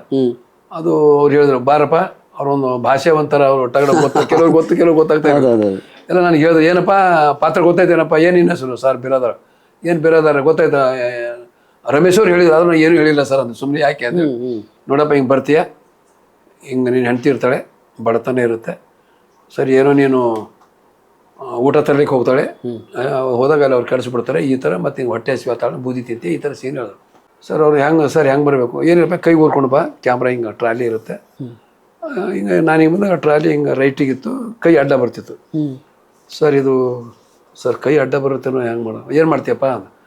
ಸರ್ ಹೊಟ್ಟೆ ಬ್ಯೂಟಿಫುಲ್ ಯಾರು ಬೇಡ ಅಂತಾರೆ ಅಂದರು. ಹೊಟ್ಟೆ ಹೇಳ್ಕೊಂಡು ಬರ್ಬೋದು ಸರ್, ಬ್ಯೂಟಿಫುಲ್ ಯಾರು ಬೇಡ, ಹೆಂಗೆ ಮಾಡ್ತೀಯ ಕೈ. ಸರ್ ಕೈ ಹಿಂದಕ್ಕೆ ಇಟ್ಕೋತೀನಿ, ನ್ಯಾಂಗ್ರೆ ಮಾಡೋ ಆಯ್ತು. ಅದು ಒಂದೇ ಟೇಕ್ ಓಕೆ ಆಗೋದು ಸರ್. ಒಂದೇ ಟೇಕ್ ಓಕೆ ಆದ ತಕ್ಷಣ ಅವ್ರು ಏನೋ ಹೇಳಿದ್ದಾರೆ, ಬ್ಯೂಟಿಫುಲ್ ಸರ್ ಟೇಕ್ ಓಕೆನಾ ಅಂತ ಅವರು ರಮೇಶ್ ಅವರು ಮಾದೇಶ್ ಅವರು ಹೇಳಿದ್ರು. ಸರ್ ಟೇಕ್ ಓಕೆನಾ, ಓಕೆ ಬ್ಯೂಟಿಫುಲ್ ನೆಕ್ಸ್ಟ್ ಅವ್ರು ಮಾದೇಶ್ ಅವರು ಬಂದಂದರು. ಏನಿ ಬರೋದ ಡೈರೆಕ್ಟ್ರ್ ಹಂಗಂದರು. ನಾನು ಭಯ ಎಲ್ಲಿ ಏನು ತಪ್ಪು ಮಾಡಿದ್ದೀನಿ ನಾನು ಬೈತಾರೆ. ಏನಂದ್ರು ಸರ್ ಬ್ಯೂಟಿಫುಲ್ ನೆಕ್ಸ್ಟ್ ಅಂದ್ರೆ ಏನು, ಹೆಂಗಂದ್ರೆ ಏನು ಸರ್, ನೋಡಿ ಬರೋದರೆ ಅವರು ನಾವು ಟೇಕ್ ಕೇಳ್ತೀವಿ, ನಾವು ಯಾರು ಮಾಡಿದ್ರೆ ಒಂದು ಮಾತು ಕೇಳ್ತೀವಿ ಅವ್ರಿಗೆ ನಾವು. ಸರ್ ಟೇಕ್ ಓಕೆನಾ ಅಂದರೆ ಅವ್ರಿಗೆ ಇಷ್ಟ ಆದರೆ ಬ್ಯೂಟಿಫುಲ್ ನೆಕ್ಸ್ಟ್ ಅಂತಾರೆ. ಮತ್ತು ಸುಮ್ಮನೆ ಟೇಕ್ ಸರ್ ಟೇಕ್ ಓಕೆನಾ, ಓಕೆ ನೆಕ್ಸ್ಟ್ ಹಿಂಗೆ. ಅದು ಖುಷಿ ಆಯ್ತು ನನಗೆ. ಆಮೇಲೆ ಅವ್ರು ಹೇಳಿದ ಮೇಲೆ ಖುಷಿ ಆಯ್ತು ನನಗೆ, ಒಬ್ಬ ಅಂತೂ ಚೆನ್ನಾಗಿ ಮಾಡಿದ್ದೀನಿ ಅಂತ. ಹಾಗೆ ಏನೋ ಸರಿ ನಮ್ಮಲ್ಲಿ ಸಿಲ್ಲಿಗಾಯನವ್ರು ಇದ್ರು ಸರ್. ಸಿಲ್ಲಿಗಾಯನವರು ಬಂಗಾರದ ಮನುಷ್ಯ ನೋಡಿ ನಾನು ಊರು ಬಿಟ್ಟಿದ್ದು ಸರ್. ಬಂಗಾರದ ಮನುಷ್ಯ ಅವ್ರ ಸಿನಿಮಾ ಬೀದ್ರಲ್ಲಿ 100 ದಿನ ಹೋಯ್ತು ಸರ್. ಆವಾಗ ಅಣ್ಣವ್ರದ್ದು ಸಂಪತ್ತಿಗೆ ಸವಾಲು, ಬಂಗಾರದ ಮನುಷ್ಯ, ಭಕ್ತ ಶ್ರೀಯಾಳ. ನನಗೆ ಸಿಲ್ಲಿಗಾಯನವ್ರದ್ದು ಆ ಪಿಕ್ಚರ್ ಗೊತ್ತೆ, ಸಿಲ್ಲಿಗಾಯನವ್ರು ಬಂಗಾರದ ಮನುಷ್ಯ ಅಂತ. ನನಗೇನು ಆಸೆ ಅಂದರೆ ಅವ್ರ ಸಿನಿಮಾದ್ರು ಒಂದು ಪಾತ್ರ ಆದರೂ ಮಾಡಬೇಕು ಅಂತ ನನಗೆ ಆಸೆ. ಟೂರಿಸ್ಟಲ್ಲಿ ಸರ್ ಸುಮಾರು ಸರಿ ಇಲ್ಲಿ ಬಂದಾಗೆಲ್ಲ ಹೋಗ್ತೀನಿ. ಏನಪ್ಪ ಸರ್ ಅದೇ ಒಂದು ಪಾತ್ರ ಸರ್, ಯಾವುದಿಲ್ಲಪ್ಪ ಒಂದು 2 ತಿಂಗಳ ಪಾಠ, ಹಿಂಗೆ ಮಾಡಿ ಒಂದು 2-3 ವರ್ಷ ಓಡಾಡಿದೆ ಸರ್. ಕೊನೆಗೆ ಒಂದು ದಿವಸ ಏನಾಗಿದೆ, ಅವ್ರು ಸಿನಿಮಾ ಮಾಡ್ತಾಯಿದ್ರು. ಸಿನಿಮಾ ಮಾಡಬೇಕಾದ್ರೆ ಯಾವುದೋ ಇರ್ತಲ್ಲ ಸರ್ ವರ್ಕಿಂದ, ಏನು ಸರ್ ನಮಸ್ಕಾರ ಸರ್. ಏನು ನಮಸ್ಕಾರ ರೀ, ಏನು ರೀ, ಯಾರಿಗೆ ಹೆಲ್ಪ್ ಮಾಡಿ, ಯಾರಿಗೆ ಏನು ಮಾಡ್ತೀರಿ, ಹಂಗೆ ಹಿಂಗೆ ಸ್ವಲ್ಪ ಯಾಕೋ ಅವ್ರು ಒಂಚೂರು ಏನು ಗರಮಲ್ಲಿ ಇದ್ದರು. ಸುಮ್ಮನೆ ನಿಂತ್ಬಿಟ್ಟೆ ಸರ್ ನಾನು. ಏನು ಯಾರು ಹೆಲ್ಪ್ ಮಾಡ್ತಾರೆ, ನಾವು ಎಷ್ಟು ಕಾಲ ಇದ್ರೆ ಹಂಗೆ ಇದ್ದೆ. ಏನಪ್ಪ ನಾ ಏನಂದೆ, ನೀನು ಕೋಪ ಬರಲಿಲ್ಲ ಅಂದರು. ಇಲ್ಲ ಸರ್ ಯಾಕೆ ಅಲ್ಲ ಸರ್ ನೀವು ಹೇಳಿದೆಲ್ಲ ಕರೆಕ್ಟಾಗಿದೆ ಸರ್, ತೊಂದರೆ ಆಗಿದೆ ಏನೋ ನಿಮಗೆ, ಅದಕ್ಕೆ ಏನೋ ಚೂರು ಅಂತ ಇದ್ದೀರಾ ಸರ್, ಏನು ಕೆಲಸ ಮಾಡ್ತೀಯಪ್ಪ ನೀನು? ಸರ್ ರಂಗಭೂಮಿ ಕಲಾವಿದನ ನೀನು, ಅದಕ್ಕೆ ನೀವು ಸುಮ್ಮನೆ ಇನ್ಯಾರೋ ನಾನು ಬೈದ್ ಬಿಡೋರಪ್ಪ ನನಗೆ ಅಂತ ಭಾಳ ಕರೆದು ಟೀ ಕೊಟ್ಟು, ರಂಗಭೂಮಿ ಕಲಾವಿದರು ಇಲ್ಲ ಬಿರೋದಾರ, ಹಿಂಗೇನೋ ತೊಂದರೆ ಆಗಿದೆ, ಏನೋ ಪಿಕ್ಚರ್ ನಿಂತೋಗಿದೆ, ಯಾರು ಹೆಲ್ಪ್ ಮಾಡೋದು ಬಿರೋದಾರ, ಸಮಯಕ್ಕೆ ಹಾಗೆ ಆಗ್ಯದ ಸರ್, ಗೊತ್ತಾಯ್ತು ಸರ್ ನೀವು ಹೇಳೋದು, ನೀವು ನನ್ನ ಮೇಲಲ್ಲ ಆ ಸಮಯಕ್ಕೆ ನಾನು ಬಂದಿದ್ದೀನಿ ಅಷ್ಟೇ ಅಂತ ಎಲ್ಲ ಮಾತಾಡಿದೆ. ಹೇಳಿ ಪಾಪ 2-3 ವರ್ಷದ ಬರ್ತಾ ಇದ್ದೀನಿ ಬಿರೋದಾರ ನೀನು, ಆಯ್ತಪ್ಪ ಒಂದು ಸಿನಿಮಾ ಕೊಡ್ತೀನಿ ತಗೊಂಡ್ರೆ ಬಾ ನನ್ನ ಪ್ರೀತಿಸೋದ್ರೆ ಒಂದು ಪಾತ್ರ ಮಾಡಿದೆ ಸರ್, ಲೋಕೇಶ್ ಅವರು ನಾನು, ಹಳ್ಳಿ ಪಾತ್ರ. ಹಾಗೆ ಇಲ್ಲಿ ಏನಾಯ್ತು ಗೊತ್ತಾ ಸರ್, ಗೊತ್ತಿಲ್ಲ ಸರ್ ಇವು ಜರ್ನಿಗಳು ಹೆಂಗಿದೆ ಸರ್, ನಾವು ಎಲ್ಲಿ ಬಂದು ಮುಟ್ತೀವಿ, ಯಾಕೆ ಬರ್ತೀವಿ, ನಮ್ಗೆ ಇಲ್ಲಿಗೆ ಮುಗೀತಾ ಅಥವಾ ಇನ್ನೂ ಆರಂಭ ಇದೆಯಾ? ಕೆಲವು ಸರಿ ಏನಾಗುತ್ತೆ ಸರ್ ಕಲಾವಿದರಿಗೆ, ಅಂತ್ಯ ಅಂದರೆ ಆರಂಭ ಆಗುತ್ತೆ, ಆರಂಭ ಅಂದ್ರೆ ಅಂತ್ಯ. ಕರೆಕ್ಟ್. ನಾವು ಗೆಸ್ ಮಾಡೋಕ್ಕೆ ಆಗಲ್ಲ ಸರ್, ನಾವೇನೋ ನಮ್ಮ ಪಡಿ ನಾವು ಬರಬೇಕು. ಒಂದೇನಂದರೆ ಸರ್, ಕಲಾವಿದನಿಗೆ ತಾಳ್ಮೆ ಭಾಳ ಮುಖ್ಯ ಸರ್, ತಾಳ್ಮೆ ಬೇಕು, ಕೋಪ ಇರಬಾರ್ದು, ಸಮಯ ಸರಿಯಾಗಿ ಬರಬೇಕು, ಹೇಳಿದನ್ನು ಕೇಳಿಸ್ಕೋಬೇಕು. ಏನು ಕೆಲವು ಸರಿ ಏನೋ ಡೈರೆಕ್ಟ್ರಿಗೂ ಏನೋ ಇರುತ್ತೆ, ಏನೋ ಯಾರ್ದೋ ಸಿಟ್ಟು ಯಾರು ಏನೇನೋ ಬರ್ತವೆ, ಬರ್ಲತ್ತಾರೆ, ನಾವು ತೊಡ್ಕೋಬೇಕು ಸರ್. ಅವೆಲ್ಲ ತಾಳ್ಮೆ ಭಾಳ ಮುಖ್ಯ ಸರ್, ಒಬ್ಬ ಕಲಾವಿದನಿಗೆ ತಾಳ್ಮೆ ಭಾಳ ಮುಖ್ಯ ಅಲ್ವಾ? ತಾಳ್ಮೆ ಇದ್ದರೆ ಏನು ತೊಂದರೆ ಆಗಲ್ಲ, ತಾಳ್ಮೆ ಇಲ್ಲ ಅಂದರೆ ಕಷ್ಟ. ನೋಡಿ, ನೀವು ಹೇಳ್ತಾ ಇರುವಾಗ ಒಂದೊಂದು ಸಿನಿಮಾಗೆ ನೀವು ಅಲ್ದಿರೋದು, ನೀವು ಪಟ್ಟಿರೋ ಕಷ್ಟಗಳು ಈಗ ನೋಡೋರಿಗೆ ಗೊತ್ತಾಗಲ್ಲ. ಹೌದು, ಪಾತ್ರ ನೋಡ್ತಾರೆ, ಅಲ್ಟಿಮೇಟ್ಲಿ ಏನು ಬಿರಾದರ್ ಅವರು ಆ ಪಾತ್ರ ಮಾಡಿದ್ರು ಅದು ನೋಡಿ ಖುಷಿ ಪಡ್ತಾರೆ, ಅದರ ಹಿಂದೆ ನೀವು ಪಟ್ಟಿರೋ ಶ್ರಮ, ಅದಕ್ಕೆ ಹಾಕಿರೋ ಸಮಯ, ಆ ಎಫರ್ಟು ಅದು ಯಾವುದು ಕಾಣಿಸಲ್ಲ. ಕಲಾವಿದರಿಗೆ ಕೊನೆಗೆ ಖುಷಿ ಕೊಡೋದು ಅದೊಂದೇ. ಸ್ಕ್ರೀನ್ ಮೇಲೆ ಬಂದಾಗ ಜನ ಈ ಪಾತ್ರದಿಂದ ಗುರುತಿಸಿದಾಗ ಖುಷಿ ಕೊಡುತ್ತೆ. ಇಲ್ಲ ಸರ್, ನನಗೇನು ಎಲ್ಲ ಈಗ ಬರೋ ಹೊಸ ನಿರ್ದೇಶಕರು ಕೂಡ ಕೆಲಸ ಕೊಡ್ತಾರೆ ಸರ್. ಓಕೆ, ಅವರು ಕೂಡ ನಾನು ಏನೋ ತಿಳಿದು ಸೀನ್ ಬಂದಾಗ ಕೂಡ ನಾನು ಹೇಳ್ತೀನಿ ಸರ್, ಈಗ ನೋಡಿ ಈಗ ಮಾಡಿ ಚೆನ್ನಾಗಿರುತ್ತೆ, ಈಗಲೂ ನಾನು ಇದು ಮಾಡ್ತೀನಿ ಸರ್. ಯಾಕಂದ್ರೆ ನಮ್ದೇನೋ ಒಂದು ಉದ್ದೇಶ ಸರ್, ಒಬ್ಬ ನಿರ್ದೇಶಕ ಗೆದ್ದ ಅಂದರೆ 1000 ಜನ ಊಟ ಮಾಡ್ತಾರೆ, ಒಬ್ಬ ಪ್ರೊಡ್ಯೂಸರ್ ಗೆದ್ದ ಅಂದರೆ 1000 ಜನ ಊಟ ಮಾಡ್ತಾರೆ. ನಮ್ದೇನು ಗೊತ್ತಾ ಸರ್, ಯಾರು ನೋಡಿ ಗೆಲ್ಲಬೇಕು, ಗೆದ್ದರೆ ಎಲ್ಲರೂ ಕೆಲಸ ಇರುತ್ತೆ ಸರ್. ನಾನು ಒಬ್ಬನೇ ಅಲ್ಲ, ಅದೇ ಎಷ್ಟೇ ಒಂದು ಸಿನಿಮಾ ಸಕ್ಸಸ್ ಆದರೆ 2 ಜನ ಊಟ ಮಾಡ್ತೀವಿ ಸರ್. ಕರೆಕ್ಟ್. ನಮ್ದು ಇವತ್ತಿಗೂ ನಮ್ಗೆ ಅದೇ ಇರುತ್ತೆ ಸರ್. ನಾವಂತ ಹೇಳಪ್ಪ ದೇವ್ರು ಒಳ್ಳೇದು ಮಾಡಿ.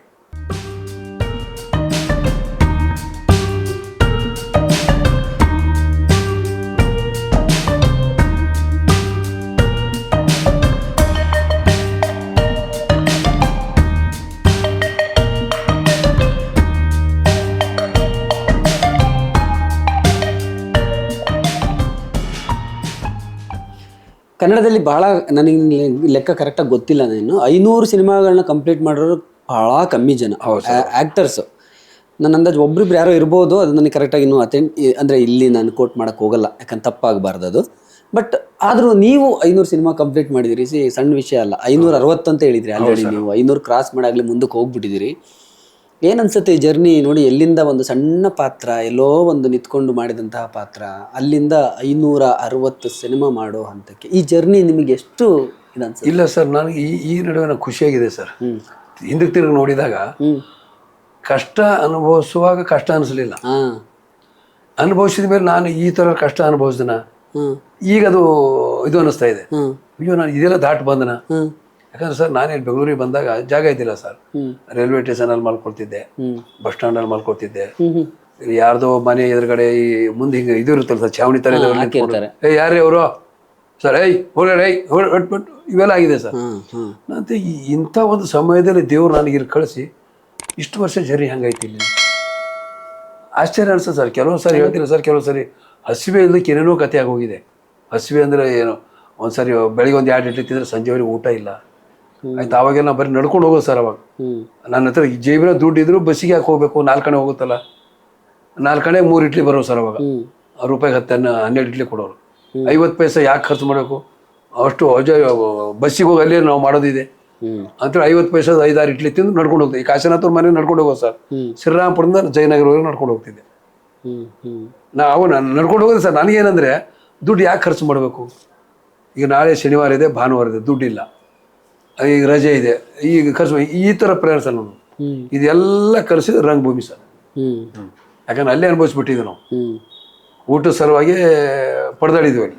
ಮತ್ತು ಇಲ್ಲಿ ನಾವದೇ ಇದು ದುಡ್ಡು ಯಾಕೆ ಖರ್ಚು ಮಾಡಬೇಕು, ಅರ್ಜೆಂಟ್ ಇದ್ರು ಈಗ ಏನಾದ್ರು ಯಾವ ಡೈರೆಕ್ಟ್ ಇಷ್ಟು ಗಂಟೆ ಬನ್ನಿ ಅಂದರೆ ನಾವು ಬಸ್ಸು ಆಟೋನ ಹೋಗೋದು ಭೇಟಿ ಮಾಡೋದು ಬರೋದು, ಯಾಕೆ ನಾವು 50 ಪೈಸೆ ಖರ್ಚು ಮಾಡಬೇಕು. ಅವಾಗೆಲ್ಲ ಸರ್ 75 ಪೈಸೆಗೆಲ್ಲ ಅನ್ನ ಸಾಂಬಾರು ಕೊಡೋರು. ಆಯ್ತು 10 ಪೈಸೆಗೆ ಖಾಲಿ ದೋಸೆ 10 ಪೈಸೆ ಆಯಿತು. ಎಲ್ಲ 10 ಪೈಸೆ ಲೆಕ್ಕ ಸರ್. ನೀವು ಏನೋ ಒಂದು ಮೆಕ್ಕೆಜೋಳ ತಿಂದ್ರೆ 10 ಪೈಸೆ, ಸೌತೆಕಾಯಿ ಪೀಸ್ ತಿಂದ್ರೆ 10 ಪೈಸೆ, ಬಟಾಣಿ ತಿಂದ್ರೆ 10 ಪೈಸೆ, ಏನು ತಿಂದ್ರೆ 10 ಪೈಸೆ. ನಂತೆ ಇಲ್ಲಿ ಹೋದ್ರೆ ಎಷ್ಟು ಹೋಗಿದೆ, 30 ಪೈಸೆ ಇದೆ, ಬೇಡಪ್ಪ ಒಂದು 3 ಸೌತೆಕಾಯಿ ಪೀಸ್ ತಿನ್ಬೋದು, ಈ ಥರ ಪ್ಲ್ಯಾನ್ ಸರ್ ಅವಾಗ. ಹ್ಮ್ ನನಗೇನಂದ್ರೆ ನಾಳೆ ಈಗ 2-3 ದಿನ ರಜೆ ಇದೆ, ಕೆಲಸ ಇಲ್ಲ, ಖರ್ಚು ಮಾಡಿದ್ರೆ ಹೆಂಗೆ. ಆಮೇಲೆ ನಮ್ಮ ತಕ್ಕಡೆ ಗೋಪಾಲ ಏನು ಮಾಡಿದ್ದಾರೆ ಅಂದರೆ ಒಂದು ಮಲ್ಕೊಳ್ಳಿಕ್ಕೆ ಒಂದು, ಆಮೇಲೆ ಬಸ್ ಸ್ಟ್ಯಾಂಡೆಲ್ಲ ಆದಮೇಲೆ ರಾಘವೇಂದ್ರ ಕಾಫಿ ಹೌಸ್ ಅಂತ ಅಕ್ಕಿಪೇಟೆ ಮೇನ್ ರೋಡಲ್ಲಿ ಒಂದು ಇತ್ತು ಸರ್, ಅಲ್ಲಿ ನನಗೆ ಪರಿಚಯ ಮಾಡಿಸ್ಕೊಟ್ಟಿದ್ದಾರೆ. ಅಲ್ಲೇನಾಯಿತು ಅದು ಪರಿಚಯದ ಮೇಲೆ ನನಗೆ ಏನಾಯಿತು ಅಂದರೆ ಸರ್, ಅವ್ರು ಸಾಲ ಹೇಳಿದ್ರು, ಅವ್ರು ಏನಿದೆ ನೀವು ಬರ್ಕೊಳ್ಳಿ, ಅವ್ರದ್ದು ನೋಟ್ಬುಕ್ ಇಡಿ, ಪಕ್ಕ ಅವ್ರು ಕೊಡಿದ್ರೆ ನಾನು ಕೊಡ್ತೀನಿ, ಒಳ್ಳೆ ಮನುಷ್ಯ, ಅವ್ರು ಕೊಡುತ್ತೆ ಅನ್ನೋದು ಏನಿಲ್ಲ, ಅವರು ಯಾರು ಹ್ಯಾಬಿಟ್ಸ್ ಇಲ್ಲ, ಒಳ್ಳೆ ಮನುಷ್ಯ ಅಂತೆಲ್ಲ ಹೇಳಿದಾಗ ಅದು ಇದ್ದ ನಾನು ಸ್ವಲ್ಪ ಧೈರ್ಯ ಬಂತು ಸರ್.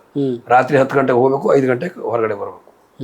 ಅವ್ರು ಹೇಳೋರು ನಮ್ಮ 10 ಗಂಟೆಗೆ ಬಂದ್ ಮಾಡ್ತೀವಿ ಸರ್ ನಾವು, ನೀವು ಬನ್ನಿ ಮಲ್ಕೊಳ್ಳಿ, ಬಟ್ಟೆ ಒಕ್ಕೊಳ್ಳಿದ್ರೆ ಬಟ್ಟೆ ಒಕ್ಕೋಬೋದು, ಬಟ್ ಬೆಳಿಗ್ಗೆ ನೀವು 5 ಗಂಟೆಗೆ ಎದ್ದು ಬಿಡ್ಬೇಕು, ಯಾಕಂದ್ರೆ ಎಲ್ಲ ನಾವು ಕುರ್ಚಿ ಹಾಕ್ತೀವಲ್ಲ ಅದು ಬಂದು ತುಳಸಿ ಪಾರ್ಕ್ ಅಂತೀವಿ, ಅಲ್ಲೆಲ್ಲ ಬಟ್ಟೆ ಒಣಕ ಸರ್. ಅಲ್ಲಿ ರಾತ್ರಿ ಒಣಕಿದ ಬಟ್ಟೆ ಅರ್ಧ ಅವ್ರು ಇಲ್ಲಿ ತಂದು ಬೇಡ 10-11 ಗಂಟೆ ತನಕ ಅಲ್ಲೇ ಇರೋದು. ಅಲ್ಲೇ ಆಮೇಲೆ ಒಂದು ಇಡ್ಲಿ ಅಂತ ಬರೋರು, ಎಷ್ಟೇ 4-3 ಅನ್ನೋರು, 4 ಕೊಡ್ರಿ ಅನ್ನೋದು. ಇನ್ನು ಕೆಲವರು 10 ಪೈಸೆ ಇಡ್ಲಿ ಎಷ್ಟು ಬೇಕು, 1 ಇಡ್ಲಿ 2 ಇಡ್ಲಿ ಒಂದು ಇಟ್ಟು ಬಾಳೆಯಲ್ಲಿ ಪೀಸ್ ಕೊಡೋರು, ಅದ್ರ ಹಾಕಿ ಚಟ್ನಿ ತಿನ್ನೋದು, ಎಲ್ಲ 10 ಪೈಸೆ ಸರ್. ಯಾವತ್ತೂ ಕೂಡ 10 ಪೈಸೆ. ಬಟ್ ಅವು ಕಡಲೆ ಉಸುಳಿ ಏನೇನು ಆಯ್ತು. ಅಲ್ಲಿ ಏನೋ ಸರ್ ಕೆಲವೊಂದು ಅವ್ರು ಪರಿಚಯ ಆಗಿದ್ದೀವಲ್ಲ, ಅಲ್ಲಿ ಏನು ಮಾಡೋರು, ಏನ್ರಿ ಕಲಾವಿದ್ರೆ ಏನು ತಿಂಡಿ ತಿಂದ್ರ, ಇಲ್ಲ ಸರ್, ಯಾಕೆ ಸರ್, ಇಲ್ಲ ಸರ್ ಕಾಸಿಲ್ಲ, ಕೆಲಸ ಇಲ್ಲ. ಅವ್ರಿಗೆ 2 ಇಡ್ಲಿ ಕೊಡ್ರಿ ಅನ್ನೋರು, ಯಾರೋ ಗೊತ್ತಿಲ್ಲ, ಹೌದಾ, ಅವ್ರಿಗೆ 2 ಇಡ್ಲಿ ಕೊಡ್ರಿ ಅವ್ರಿಗೆ, ತಗೋಪ್ಪ ದುಡ್ಡು ಅನ್ನೋದು. ಆಮೇಲೆ ಇಲ್ಲಿ ಒಬ್ರು ಬೆಳಗಾಮದವ್ರು ಪಠಾಣ ಅಂತೇಳಿ ಅಕ್ಕಿಪೇಟೆ ಪರಿಚಯ ಆದರು. ಅವ್ರು ಒಂದು ಸಲ ಯಾವ್ರಪ್ಪ ನಿಂದು ಅಂತ ಬೀದರ್, ಬಾ ನಮ್ಮ ಕಡೆ ಅವನೇನು ಏನು ಮಾಡಕತ್ತಿ ಅದನ್ನು. ಅವ್ರು ಸ್ವಲ್ಪ ನಡೀತಿತ್ತಲ್ಲಿ ಎಲ್ಲ ಪರಿಚಯ, ಬಾರಪ್ಪ ಇಲ್ಲಿ ಎಷ್ಟು ತಿಂತಿ ಬಿರೋದಾರ ಇಡ್ಲಿ, ನಾನು 4 ಇಡ್ಲಿ ಕೊಡಪ್ಪ ಅವ್ರಿಗೆ. ಅವರು ಬಂದ ಒಂಚೂರು ಕುಡಿಸೋರು. ನೀನು ಕೆಲವು ಪರಿಚಯ ಆಗಿದ್ದಾರೆ, ಎಲ್ಲ ನಾವು ಕತೆಗಳು ಹೇಳ್ಕೊಟ್ಟಿದ್ದೀವಿ, ಈಗೆಲ್ಲ ಕಷ್ಟ ಅದಪ್ಪ, ಈ ಅಡುಗೆ ಕೆಲಸ ಮಾಡಿದ್ರೆ ಸ್ವಲ್ಪ ದುಡ್ಡು ಇರೋದು ಅವ್ರ 100 ಅವ್ರಿಗೆಲ್ಲ ಕೊಡಿಸೋರು. ಏನು ತಿನ್ನೋದು ₹1, ₹2 ಅದು ಕೂಡ ಹೆಲ್ಪ್ ಆಗಿದೆ ಸರ್. ಆಯಿತು, ಬರೋದೆಲ್ಲ ಆಗಲಿ ರಾತ್ರಿ ಕೆಲಸ ಮಾಡೋದು, ಬೆಳಿಗ್ಗೆ ಬಂದು ಅಲ್ಲೇ ಮಲ್ಕೊಳ್ಳೋದು ಎಲ್ಲರೂ. ಬೆಳಿಗ್ಗೆ ಬಂದು ಸರ್ 9-10 ಗಂಟೆ ಮಲ್ಕೊಂಡ್ರೆ ಯಾರು 2 ಗಂಟೆ ತನಕ ಯಾರು ಹೇಳ್ತಾ ಇರಲಿಲ್ಲ. ಹಾಸಿಗೆಲ್ಲ ಏನಿಲ್ಲ ಸರ್, ಸುಮ್ಮನೆ ಹಂಗೆ ಒಂದು ಟ್ರಾವೆಲ್ ತಲೆ ಹಾಕೊಂಡು ಮಲ್ಕೊಂಡ್ಬಿಡೋದು. ಬಟ್ ಅದೆಲ್ಲ ಈಗ ನೋಡಿ ಸರ್, ಅಂಥ ಕಷ್ಟಗಳನ್ನೆಲ್ಲ ಪಾರಾಗಿದೆ. ಬಟ್ ಈಗ ಆ ಥರ ಕಷ್ಟ ಏನು ಬರೋಲ್ಲ ಈಗ ಅನಿಸ್ತದೆ. ಹೆಂಗೆ ನಾವು ಇಲ್ಲಿ ಬಂದೀವಿ, ಹೆಂಗೆ ದಾಟಿದ್ವಿ, ಹೆಂಗೆ ಉಪವಾಸ ಉಳಿದಿದ್ದೀವಿ, ಹೆಂಗೆ ಅವಕಾಶಗಳು ಸಿಕ್ಕು, ಹೆಂಗೆ ಪ್ರೇಕ್ಷಕರು ನಮ್ಮನ್ನು ಸ್ವೀಕಾರ ಮಾಡಿದ್ರು, ಇಲ್ಲಿವರೆಗೆ ಹೆಂಗೆ ಜರ್ನಿ ಬಂದೀವಿ, ಇವೆಲ್ಲ ಈಗ ಇದು ಗೊತ್ತಾಗ್ತಾ ಇದೆ ಸರ್. ಈಗ ನೆನಪಾದಾಗ, ರೀಕಾಲ್ ಆದಾಗ ಅನ್ಸುತ್ತೆ. ಇಲ್ಲ ಸರ್, ಇಲ್ಲೇನೇ ಸರ್ ಒಂದು ದೃಢ ನಿರ್ಧಾರಗಳು ಬೇಕು ಸರ್. ನಾನು ಇಲ್ಲೇ ಜೀವನ ಮಾಡ್ತೀನಿ, ನಾನು ಇಲ್ಲೇ ಇರ್ತೀನಿ, ಅದು ಏನಾಗೋದಾಗಲಿ. ಸಾಯೋದು ಮನುಷ್ಯ ಅಂತೂ ಎಲ್ಲಿ ಬೇಕಾದ್ರೂ ಸಾಯ್ತಾರೆ ಸರ್, ಸಾಯೋನು ಯಾವ ಊರಾಗಿರೋ ಸಾವು ಬಿಡಲ್ಲ. ಬಟ್ ನಾವು ಇಲ್ಲೇ ಇರಬೇಕು, ಯಾಕಂದ್ರೆ ನಮ್ಗೆ ಇದು ಬಿಟ್ಟು ಜೀವನ ಇಲ್ಲ ಸರ್, ರಂಗಭೂಮಿ ಇಲ್ಲ ಇದೆ. ನಾವು ಊರಿಗೆ ಹೋಗಿ ಏನು ಕೆಲಸ ಮಾಡೋದು, ಊರಿಗೆ ಹೋಗಿ ಮತ್ತೆ ನಾಟಕ ಕಂಪ್ನಿಗೆ ಹೋಗ್ಬೇಕು, ಅದನ್ನೇ ಇಲ್ಲಿ ಮಾಡೋಣ, ಇಲ್ಲಿ 2 ಅವಕಾಶ. ಇಲ್ಲಿ ಆರ್ಕೆಸ್ಟ್ರಾ ಸಿಗುತ್ತೆ, ರಸಮಂಜರಿ ಸಿಗುತ್ತೆ, ಜಾನಪದ ಸಿಗುತ್ತೆ, ಧಾರಾವಾಹಿ ಸಿಗುತ್ತೆ, ಸಿನಿಮಾ ಸಿಗುತ್ತೆ, ಯಾಕೆ ಬಿಡಬೇಕು? ಒಂದಿನ ಸಿಗುತ್ತೆ. ಏನು ಇಲ್ಲ, ನಮ್ಮ ಸ್ಕೂಲಿಗೆ ಹೋದರೆ ₹30-40 ಆಗೋದು ಅವಾಗ ಏಕಪಾತ್ರ ಬೇರೆ. ಆದ್ರಿಂದ ಧೈರ್ಯ ಸರ್ ನಮಗೆ ಇಲ್ಲಿ ಬೆಂಗಳೂರು ಉಳ್ಕೊಳಕ್ಕೆ. ಬೆಂಗಳೂರು ಒಂದು ದೊಡ್ಡ ಸಿಟಿ, ಒಂದಲ್ಲ ಒಂದು ಕೆಲಸ ಮಾಡಿರುತ್ತೆ ನಮಗೆ. ಹೀಗಾಗಿ ಏನಾಯ್ತು, ಬೆಂಗಳೂರು ಬಿಡಬಾರ್ದು ಅನ್ನೋದು ಒಂದು ನಿರ್ಧಾರ ಸರ್. ಈ ಕಲಾವಿದರಿಗೆ ಸರಿಯಾಗಿ ಸಂಭಾವನೆಗಳು ಅವ್ರವ್ರ ಇದಕ್ಕೆ ಸಿಕ್ಕಿಲ್ಲ ಅನ್ನೋದ್ರ ಬಗ್ಗೆ ಬಹಳಷ್ಟು ಜನ ಮಾತಾಡ್ತಾರೆ. ನಿಮಗೆ ಸಂತೃಪ್ತಿ ಇದೆಯಾ? ನೀವು ಮಾಡಿರೋ ಪಾತ್ರಗಳಿಗೆ ಸರಿಯಾಗಿ ಸಂಭಾವನೆ ಸಿಕ್ಕಿದೆಯಾ? ಇದೆ ಸರ್. ಈಗ ಸ್ಟಾರ್ಟಿಂಗ್ ಒಂದೇನಿತ್ತು ಸರ್, ಅವಾಗ ಏನಿತ್ತು ಅಂದರೆ ಪ್ರತಿಯೊಬ್ಬ ಕಲಾವಿದ ಸಂಬಳ ಅಂತ ಯಾರು ಕೇಳ್ತಾ ಇರಲಿಲ್ಲ. ಇದು ವಿಷಯ. ನಾವು ಹೋದ್ರೆ ಸರ್ ನಮಸ್ಕಾರ ಸರ್, ಏನ್ರಿ ಸರ್ ಅದೇ ಅವಕಾಶ ಸರ್, ಆ ಪಾತ್ರ ಇದೇನ್ರಿ, ಎಷ್ಟು ದಿನ ಬರ್ತಿರೋದು? 4 ದಿನ, ಆ ಪಾತ್ರ ಹಾಕ್ರಿ ಇವರಿಗೆ. ಮತ್ತು ನಾವು ಹ್ಞೂ ಅಂತ ಬರೋದಷ್ಟೇ ಸರ್, ದುಡ್ಡು ಕೇಳ್ತಾ ಇರಲಿಲ್ಲ. ಅಲ್ಲಿ ಇರೋದು ಹಂಗೆ ಸರ್, ಅದು ಅವರು ಕೇಳ್ತಾರೆ, ನಾವು ಕೇಳ್ತಾ ಇರಲಿಲ್ಲ. ಲಾಸ್ಟಿಗೆ ಹೋದರೆ ಏನ್ರಿ ಅಂದ, ಅದೇ ಸರ್ 4 ದಿನ ವರ್ಕ್ ಮಾಡಿದ್ದೀನಿ. ಹೌದಾ, 4 ದಿನ ಮಾಡಿದ್ದೀರಾ? ಡೈರೆಕ್ಟ್ ಕೇಳೋರು, ಏನು ಕೊಡ್ತೀರಾ? ನೋಡಿ ಸರ್, ಏನು ಕೊಡ್ತೀವಿ ಕೊಡಿ, ಪಾಪ ಚೆನ್ನಾಗಿ ಮಾಡಿದ್ದಾರೆ ಸೀನ್ಗಳು, ಹಿಂಗೆ ಅಂದರೆ ಒಂದು ಚೂರು ಜಾಸ್ತಿ ಸಿಗೋದು ಹಾಗೆ. ಏನು ಕೊಡ್ತೀರಿ ಕೊಡಿ ಸರ್, ಕೊಡ್ರಿ ಒಂದು ₹5 ಕೊಡ್ರಿ ಅವ್ರಿಗೆ, ಅಥವಾ ಒಂದು 200 ಕೊಡ್ರಿ, 300 ಕೊಡ್ರಿ, ಅಥವಾ ಇನ್ನು ಕೆಲವೊಬ್ರು ಇಲ್ರಿ ಸ್ವಲ್ಪ ಸಟ್ ಕೆಲಸ ಮಾಡಿದ್ರೆ ಒಂದು ₹1000 ಹಿಂಗೆ. ಅಲ್ಲಿ ಮತ್ತು ನಾವು ಎಕ್ಸ್ಪೆಕ್ಟ್ ಮಾಡೋಂಗಿಲ್ಲ. ಅವ್ರಿಗೇನಾದ್ರು ಸರಿ ಅನ್ನಿಸ್ತು ಅಂದರೆ ಚೂರು ಹೆಚ್ಚಿಗೆ ಕೊಡೋರು. ಇನ್ನು ಕಂಪ್ನಿ ದೊಡ್ಡದಿತ್ತು ಅಂದ್ರೆ ಒಂಚೂರು ಹೆಚ್ಚಿಗೆ ಸಿಗೋದು, ಇಲ್ಲ ಅಂದರೆ ಇಲ್ಲ ಸಣ್ಣ ಕಂಪ್ನಿ ಕೊಡ್ರಿ, ಒಂದು ₹200 ಕೊಟ್ಟು ಕಳಿಸ್ರಿ, ನೆಕ್ಸ್ಟ್ ಅದೇ ಬರ್ರಿ, ನೆಕ್ಸ್ಟ್ ಬನ್ನಿ, ಈ ಥರ. ಅಲ್ಲಿ ದುಡ್ಡಿನ ವಿಷಯನೇ ಬರ್ತಾ ಇರಲಿಲ್ಲ ಸರ್. ಅವಾಗ ಯಾರು ನಾನೇ ಅಂತಾರೆ ಯಾವ ಕಲಾವಿದ್ರು ನಾನು ಎಷ್ಟು ಸರ್ ಎಷ್ಟು ಕೊಡ್ತೀರಿ ಯಾವೊಬ್ಬರು ಕೇಳ್ತಾ ಇರಲಿಲ್ಲ. ಪಾತ್ರ ಇದೆ ಅಂದರೆ ಅದು ಒಂದು 8 ದಿನ ಖುಷಿ ನಮಗೆ. ಏನು ರೀ ಸರ್, ಅಲ್ಲಿ ಹೋಗಿದೆ ಸರ್, ರೂಮ್ ನಂಬರು 302 ಪಾತ್ರ ಇದೆ ಅಂತ ಹೇಳಿದೆ. ಎಷ್ಟು 8 ದಿನನ? ಎಲ್ಲಿ ಎಷ್ಟು ರೂಮ್ ನಂಬರು? ನಾನು ಹೋಗ್ತೀನಿ, ನೀನು ಹೆಸರು ಹೇಳಲ್ಲ. ಹೀಗೆ ಒಂದು 15 ದಿವಸ ಹೇಳಿದ್ರೆ ಖುಷಿನೂ ಖುಷಿ. ಅವು 15 ದಿವಸ ಅಂದ್ರೆ ಏನಾಗುತ್ತೆ ಸರ್ ಅಂದರೆ, 15 ದಿವಸ ಅಂದರೆ ಊಟ ತಿಂಡಿ ಎಲ್ಲ ಅಲ್ಲೇ ಆಗುತ್ತೆ. ಎಷ್ಟು ಕೊಡ್ತವ್ರು? ದಿನ 500 ಅಂದರೆ 500, ದಿನ 500 ಅಂದರೆ 7,500. 400 ಕೊಟ್ಟರೆ ಹಿಂಗೆಲ್ಲ ಲೆಕ್ಕ ಹಾಕ್ತಿದ್ವಿ ನಾವು. ಹೀಗೆ ಖುಷಿ. ಬಟ್ ಅವಾಗ ಸರಿ ದುಡ್ಡು ಗಿಡ್ಡು ಅಂತ ಏನೋ ನಮ್ಗೆ ಹಸಿವೆ ಇತ್ತು, ಕಷ್ಟ ಇತ್ತು, ಬಟ್ ದುಡ್ಡು ಅಂತ ಲೆಕ್ಕಕ್ಕೆ ಬರ್ತಾ ಇಲ್ಲ ಸರ್ ಅವಾಗ. ಇವತ್ತು ಚಿತ್ರರಂಗ ಬೆಳೆದಿದೆ, ಇವತ್ತು ಸಂಭಾವನೆ ನಿಮಗೆ ಈಗ ಪರವಾಗಿಲ್ಲ ಸರ್, ಈಗ ಸಿಗ್ತಾ ಇದೆ. ಈಗೆಲ್ಲ ನಾವು ಏನೋ ಒಂದು ಮಾತಾಡ್ಕೋತೀವಿ, ಮಾತಾಡ್ಕೊಂಡು ಆಯ್ತು ಹೆಚ್ಚು ಕಡಿಮೆ ಮಾತಾಡ್ಕೊಂಡು ಮಾಡ್ತೀವಿ ಸರ್. ಈ ಬಹಳಷ್ಟು ಜನ ಕಲಾವಿದರು ಆರೋಪ ಮಾಡೋದನ್ನು ನೋಡಿದ್ದೀನಿ, ಹಳೆಯ ಕಲಾವಿದರು ನಮ್ಮನ್ನೆಲ್ಲ ಇವಾಗ ಚಿತ್ರರಂಗ ಕಡೆಗಣಿಸ್ಬಿಟ್ಟಿದೆ, ನಮ್ಮನ್ನು ಹಿರಿಯರನ್ನೆಲ್ಲ ಯಾರು ನಮ್ಮನ್ನು ಇದಕ್ಕೆ ತಗೊಳ್ತಾ ಇಲ್ಲ, ಅವಕಾಶಗಳನ್ನು ಕೊಡ್ತಿಲ್ಲ, ಪೋಷಕ ಪಾತ್ರಗಳೇ ಇಲ್ಲ ಅನ್ನೋದ್ರ ಬಗ್ಗೆ ಅಂದ್ರೆ ಸುಮ್ಮನೆ ನಿಮ್ಮ ಅನಾಲಿಟಿಕಲ್ ಏನಂತ? ಇಲ್ಲ, ಈಗ ಏನಾಗಿದೆ ಅಂದ್ರೆ ಗೊತ್ತಾ ಸರ್, ಇಲ್ಲಿಗೆ ಎಲ್ಲ ಹೊಸಬರಾಗಿದ್ದಾರೆ ಸರ್. ಈಗ ಅವ್ರವ್ರ ಸುತ್ತಮುತ್ತ ಕಲಾವಿದರು ಇರಬಹುದು ಅಂತ ಗೊತ್ತಿಲ್ಲ, ಬಟ್ ನಾವು ಯಾರ ಮೇಲೆ ದೂರ ಮಾಡಂಗಿಲ್ಲ ಸರ್, ದೂರಂಗಿಲ್ಲ. ಕರೆಕ್ಟ್, ದೂರಂಗಿಲ್ಲ. ಈಗ ಸರ್ ಈಗ ನಾನು ಬೆಂಗಳೂರು ಬದುಕಲಿಕ್ಕೆ ಬಂದಿದ್ದೀನಿ ಸರ್, ನನಗೆ ಯಾರು ಕೆಲಸಕ್ಕೆ ಕರೀತಾ ಇಲ್ಲ, ಏನು ಮಾಡೋದು? ಹಂಗಂತ ಬೆಂಗಳೂರಿಗೆ ಬಯಂಗಿಲ್ಲ, ಹೆಂಗೆ ಬೇಯೋದು? ಆಯಿತು, ನನಗೆ ಏನಾಗಿದೆ ಸರ್, ನನ್ನ ಜೀವನದಲ್ಲಿ ಮಾತ್ರ ನನಗೆ ಯಾವತ್ತೂ ಕಮ್ಮಿ ಆಗಿದೆ ಅಂತಿಲ್ಲ. ಈ ಮಾಮೂಲಿ ಕೆಲಸ ಕೆಲವೊಂದು ಸರಿ ಇರುತ್ತೆ, ಇರೋಲ್ಲ, ಅದು ಮಾಮೂಲು. ಬಟ್ ನಾನೇನು ಮಾಡ್ತೀನಿ ಸರ್, ಅದಿಲ್ಲ ಅಂದ್ರೆ ನಾಟಕ, ರಸಮಂಜರಿ, ಆರ್ಕೆಸ್ಟ್ರಾ, ಆ ಕಡೆ. ಇಲ್ಲಿ ಸಿನಿಮಾ ಇಲ್ಲ ಅಂತ ಕೂಡ ನಾನು ಆ ಕಡೆ ಹೊಂಟು ಬಿಡೋ. ಆಯ್ತು, ನಾನು ಇವತ್ತು ಇಷ್ಟು ಎಲ್ಲ ನಿರ್ದೇಶಕರ ಜೊತೆ ಕೆಲಸ ಮಾಡಿದ್ದೀನಿ. ಇವತ್ತು ಕೂಡ ಅವ್ರು ಯಾರು ಹೇಳಿದೆ ನಮ್ಮ ಬೇರೆಯವ್ರಿಗೆ ಹಾಕಪ್ಪ ಅಂತ ಕೇಳ್ತಾರೆ ಅಂತ. ಇವತ್ತಿಗೂ ಅವ್ರು ಅಸ್ಟೆಂಟ್ ಎಲ್ಲ ಈಗ ಡೈರೆಕ್ಟರ್ ಆಗಿದ್ದಾರೆ, ಅಸೋಸಿಯೇಟ್ ಡೈರೆಕ್ಟರ್. ಏನೇ ಬೇರೆ ಇವರೇ ಒಂದು ಬಿರಾದಾರ್ಗೆ ಒಂದು ಕ್ಯಾರೆಕ್ಟರ್ ಹಾಕ್ರಿ, ಯಾವುದಿದೆ ಆ ಬಿರಾದಾರ್ ಹಾಕಿ, ಈಗ ಇವತ್ತಿಗೂ ಇದೆ ಸರ್. ಬಟ್ ಅದು ಏನಾಗ ಸರ್, ಇದು ಯಾಕೆ ಏನು ಅಂತ ಗೊತ್ತಿಲ್ಲ. ಬಟ್ ಇವತ್ತು ಸರ್ ಯಾವ ನಿರ್ದೇಶಕರ ಜೊತೆ ನಾನು ಇದು ಮಾಡ್ಕೊಂಡಿಲ್ಲ. ಇವತ್ತಿಗೂ ನಾವು ಕೆಲಸ ಇರಲಿ ಬಿಡಲಿ, ನಮಸ್ಕಾರ ಸರ್, ಚೆನ್ನಾಗಿದ್ದೀರಾ ಸರ್, ಬರ್ತಾಯಿದೆ. ಆಯ್ತು, ಒಂದೇನು ಸರಿ ಬೆಂಗಳೂರಲ್ಲಿ ಏನಾಗ ಸರ್, ಒಬ್ಬ ಕಲಾವಿದರು ಯಾರೇ ಕಲಾವಿದ ಆಗಲಿ, ಸಿನಿಮಾದಲ್ಲಿ ಕೆಲಸ, ಸಿನಿಮಾ ಒಂದೇ ನಂಬ್ಕೊಂಡು ಬಂದರೆ ಕಷ್ಟ ಸರ್. ಏನೋ ಒಂದು ಅದ್ರ ಜೊತೆ ಸಪೋರ್ಟಿಂಗ್ ಬೇಕು ಸರ್. ಇಲ್ಲ ಊರ ಕಡೆದು ಯಾರು ಕಳಿಸೋರು ಇರಬೇಕು. ಬರೀ ಸಿನಿಮಾ ನಂಬ್ಕೊಂಡು ಯಾರಿದ್ರೆ ಅವ್ರಿಗೆ ಕಷ್ಟ ಆಗಿದೆ ಸರ್. ಆಯಿತು, ನಾನಂದರೆ ಸ್ವಲ್ಪ ಮೊದಲಿಂದ ಈ ರಂಗಭೂಮಿಯಲ್ಲಿ ನಮ್ಗೆ ಅನುಭವ ಸಿಕ್ಕಿರೋದ್ರಿಂದ ನಾನು ಸ್ವಲ್ಪ ಹೆಂಗಿರ್ಬೇಕು ಅನ್ನೋದು ಅದು ನನ್ನಲ್ಲೇ ಇದೆ. ಅದು ಯಾರಿಗೆ ಹೇಳೋಕ್ಕಾಗಲ್ಲ. ಬಟ್ ಆದರೂ ಇಲ್ಲೇನೋ ಸರ್, ಕೆಲವು ಈಗ ಸಿನಿಮಾ ಇಲ್ಲ ಅಂದರೆ ಅದು ಮತ್ತೆ ಅದು ಸಹಜ ಬರುತ್ತೆ. ಅದು ನಮ್ಗೆ ಯಾರೂ ಕರಿತಾ ಇಲ್ಲ, ಇರೋದು ಒಂದೇ ಕೆಲಸ. ಅದು ತಪ್ಪಂತೂ ನಾವು ಹೇಳೋಕ್ಕಾಗಲ್ಲ, ಬಟ್ ಒಂದೇ ಕೆಲಸ. ಈಗ ಏನಾಗಿದೆ ಸರ್, ಇಲ್ಲಿ ನಮ್ಮಲ್ಲಿ ಈಗ ಒಂದು 100 ಜನ ಕಲಾವಿದರಿದ್ದಾರೆ, 50 ಜನ ಕೆಲಸ ಇದೆ. 50 ಜನ ಅವರು ಹೇಳ್ತಾರೆ ಕೆಲಸ ಇಲ್ಲ ಸರ್. ಕರೆಕ್ಟ್, ಅಷ್ಟು ಜನ ಕೆಲಸ ಎಲ್ಲರೂ ಕೊಡೋಕ್ಕೂ ಆಗಲ್ಲ. ಈಗ ನಮಗೆ ಈಗ ಆಫೀಸಿಗೆ ಒಂದು 10 ಜನ ಬೇಕು, 40 ಜನ ಬಂದಿದ್ದಾರೆ, 30 ಜನ ಕೆಲಸ ಇಲ್ಲ. ಅವರೆಲ್ಲ ಕಡೆ ಹೇಳಲೇಬೇಕು, ಅವರು ಕೆಲಸ ಕೊಟ್ಟಿಲ್ಲ ನಮಗೆ. ಬಟ್ ಇಲ್ಲಿ ಏನಾಗಿದೆ ಸರ್, ಈಗ ಅವಾಗೇನಿತ್ತು, ಒಂದು ಕಂಪ್ನಿಯಿಂದ ಇಷ್ಟು ಸಿನಿಮಾಗಳಂತ ಹೇಳಿದ್ದು. ಈಗ ರೆಗ್ಯುಲರ್ ಕಂಪ್ನಿ ಇಲ್ಲ ಸರ್. ಈಗ ಹೊಸಬರು ಬರ್ತಾರೆ, ಅವ್ರ ಮಗನೋ ಮಗಳು ಅಳಿಯನೋ ಮತ್ತವರು ಹೀರೋಗಳಾಗ್ತಾರೆ, ಇದು ಮಾಡ್ತಾರೆ. ಆವಾಗ ಏನಿತ್ತು ಅಂದರೆ ಇಂಥ ಕಂಪನಿ, ಇಂಥ ನಿರ್ಮಾಪಕರು, ಇಂಥವ್ರು ದುಡ್ಡು ಕೊಡೋರು, ಫೈನಾನ್ಸಿಯರ್ ಇದ್ರು ಸರ್. ಈಗ ಅದು ಇಲ್ಲ ಸರ್. ಈಗ ರೆಗ್ಯುಲರ್ ಸಿನಿಮಾ ಮಾಡೋ ಪ್ರೊಡ್ಯೂಸರ್ಸು ಕಂಪನಿಗಳು ಇತ್ತು, ಇಲ್ಲ. ಯಾರೋ ಈಗ ಒಬ್ಬರು ನಿರ್ದೇಶಕರು ಬರ್ತಾರೆ, ಅವ್ರ ಟ್ರೂಪ್ ಇರುತ್ತೆ, ಪರಿಚಯ ಇರುತ್ತೆ, ಅವ್ರು ಬೇಕಾದವ್ರಿಗೆ ಹಾಕೊಳ್ತಾರೆ. ಅದು ಸಿನಿಮಾ ಗೆಲ್ಲುತ್ತೋ ಬಿಡುತ್ತೋ ಅದು ಬೇರೆ ವಿಷಯ. ಬಟ್ ಅವ್ರಿಗೆ ಬೇಕಾದವ್ರಿಗೆ ಹಾಕೊಳ್ತಾರೆ. ಅದ್ರ ನಾವು ತಪ್ಪು ಅಂತೂ ಹೇಳೋಕ್ಕಾಗಲ್ಲ. ಅದು ಈ ನಮ್ಮ ಕಡೆ ಬಂದಾಗ ಬರ್ರಿ ಒಂದು ಪಾತ್ರ ಇದೆ ಮಾಡಿ ಅಂದಾಗ ಸ್ವಲ್ಪ ಹೆಚ್ಚು ಕಡೆ ಮಾತಾಡ್ಕೊಂಡು ನಾವು ಮಾಡ್ಬೋದು. ಈಗ ಏನೇ ಸರಿ, ನಮಗೆ ಒಂದು 10 ಜನ ಇದ್ದೀವಿ, ಒಂದು 2-3 ಸಿಗುತ್ತೆ, 5 ಜನ ಕೆಲಸ ಸಿಗಲ್ಲ. ಆಯ್ತು, ಅವು ನಿರ್ದೇಶಕರ ಮೇಲೆ ಕೂಡ ಹೋಗುತ್ತೆ, ಈ ಪಾತ್ರ ಯಾರ ಕೈಲಿ ಮಾಡಿಸ್ಬೇಕು ಅಂತ ಒಂದಿರುತ್ತೆ. ಅವ್ರು ನಿರ್ದೇಶಕರು ನಾವು ಕೇಳೋ ಹಕ್ಕಿಲ್ಲ. ಇವೆಲ್ಲವೂ ಇದೆ ಸರ್. ಬಟ್ ಇಲ್ಲಿ ಕೆಲಸ ಯಾಕಿಲ್ಲ ಅನ್ನೋ ಅಂತ ಒಂದು ಇದು ಕಾರಣ ಗೊತ್ತಿಲ್ಲ. ಆಯ್ತು, ಕೆಲಸ ಕಮ್ಮಿ ಇದೆ, ಜನ ಜಾಸ್ತಿ ಇದ್ದಾರೆ, ಅದು ಇರ್ಬೋದು. ಇವತ್ತು ಚಿತ್ರರಂಗದಲ್ಲಿ ನಿಮ್ಮ ಸಹೋದ್ಯೋಗಿಗಳು ಅಂತ ಏನು ಕರಿತೀವಿ, ನಿಮ್ಮ ಜೊತೆಲಿ ಕೆಲಸ ಮಾಡಿದವರು, ಯಾರ ಜೊತೆ ನಿಮ್ಮ ಒಡನಾಟ ತುಂಬ ಆತ್ಮೀಯವಾಗಿ, ಅಂದರೆ ಸಿನಿಮಾದ ಹೊರತಾಗಿ ನಿಮ್ಮ ಒಡನಾಟ ಇರೋದು ಯಾರ ಜೊತೆ? ಈಗ ಸರಿ, ನಾವಂದ್ರೆ ಈಗ ನಾವು ಹಳೆಬರೋ ಬ್ಯಾಂಕ್ ಜನಾರ್ದನವರು ನಾವು ಭಾಳ ಇದ್ದೀವಿ. ಆಯ್ತು, ಹೊನ್ನೊಳ್ಳಿ ಕೃಷ್ಣ ಅವರು, ಟೆನ್ನಿಸ್ ಅವರು, ಮೈಸೂರು ರಮಾನಂದ್ ಅವರು, ಮಂದೀಪ್ ರಾಯ್ ಅವರು, ಉಮೇಶ್ ಅಣ್ಣ, ಡಿಂಗ್ರಿ ಅವರು, ಆಯಿತು ಶನಿ ಮಹಾದೇವಪ್ಪ ಅವರಿದ್ರು, ಅವರು, ಬ್ರಹ್ಮ ಅವರು, ಹೀಗೆಲ್ಲ ನಾವು ಒಂದು 20-25 ಜನ ಇದ್ದಿದ್ದೀವಿ ಸರ್. ನಾವೆಲ್ಲ ಅಂದರೆ ಒಟ್ಟಿಗೆ ಏನಾದರೂ ಕಷ್ಟ ಸುಖ ಮತ್ತೊಂದು ಇವೆಲ್ಲ ಇದ್ದೀವಿ ಸರ್. ಅದು ಈ ಕೆಲವು ಹೊಸಬರು ಏನಾದ್ರೆ ನಮ್ಮ ಪರಿಚಯನೂ ಇಲ್ಲ. ಏನೋ ಒಂದು ದಿವಸ ಕೆಲಸ ಮಾಡ್ತೀವಿ, ಅನಂತರ ಅವರೆಲ್ಲೋ ನಾವೆಲ್ಲೋ. ಇದು ನಮ್ದು ಆಗಿಲ್ಲ. ಈಗ ಒಂದು ಸುಮಾರು 30-40 ದಿವಸ ಒಟ್ಟಿಗೆ ಬಂದವರು, ಫೋನ್ಗಳು ಇರ್ತವೆ, ಮಾತಾಡ್ಕೋತೀವಿ. ಒಂದು ಕೃಷ್ಣ ಇಲ್ಲ ಕಣೋ, ವರ್ಕ್ಗಳೇ ಇಲ್ಲ ಅಂತಂದರು. ಬಟ್ ಅದು ಯಾಕೆ ಇರೋದು ನಾವು ಹೇಳೋಕ್ಕಾಗಲ್ಲ ಸರ್. ಬಟ್ ಅವ್ರ ಜೊತೆ ನಿಮ್ಮ ಸಿನಿಮಾದಲ್ಲಿ ಕೆಲಸ ಮಾಡಿರೋ ಈ ಸ್ನೇಹಿತರ ಜೊತೆ ಎಲ್ಲ ಒಡನಾಟ ಇದೆ ಸರ್. ಇದೆ ಸರ್. ಸಿಗ್ತಿರ್ತೀರಾ? ಸಿಗ್ತಿರ್ತೀವಿ ಸರ್. ಸ್ನೇಹಿತರೆ ನಮಸ್ಕಾರ, ನಾನು ಅಶೋಕ್ ದಾವಣಗೆರೆ. ನೀವು ಡೈಲಿ ಮಾಧ್ಯಮವನ್ನು ಪ್ರತಿದಿನ ನೋಡ್ತಾ ಇದ್ದೀರಿ, ತುಂಬ ಅದ್ಭುತವಾದಂತಹ ಸಪೋರ್ಟ್ ಕೊಡ್ತಾ ಇದ್ದೀರಿ.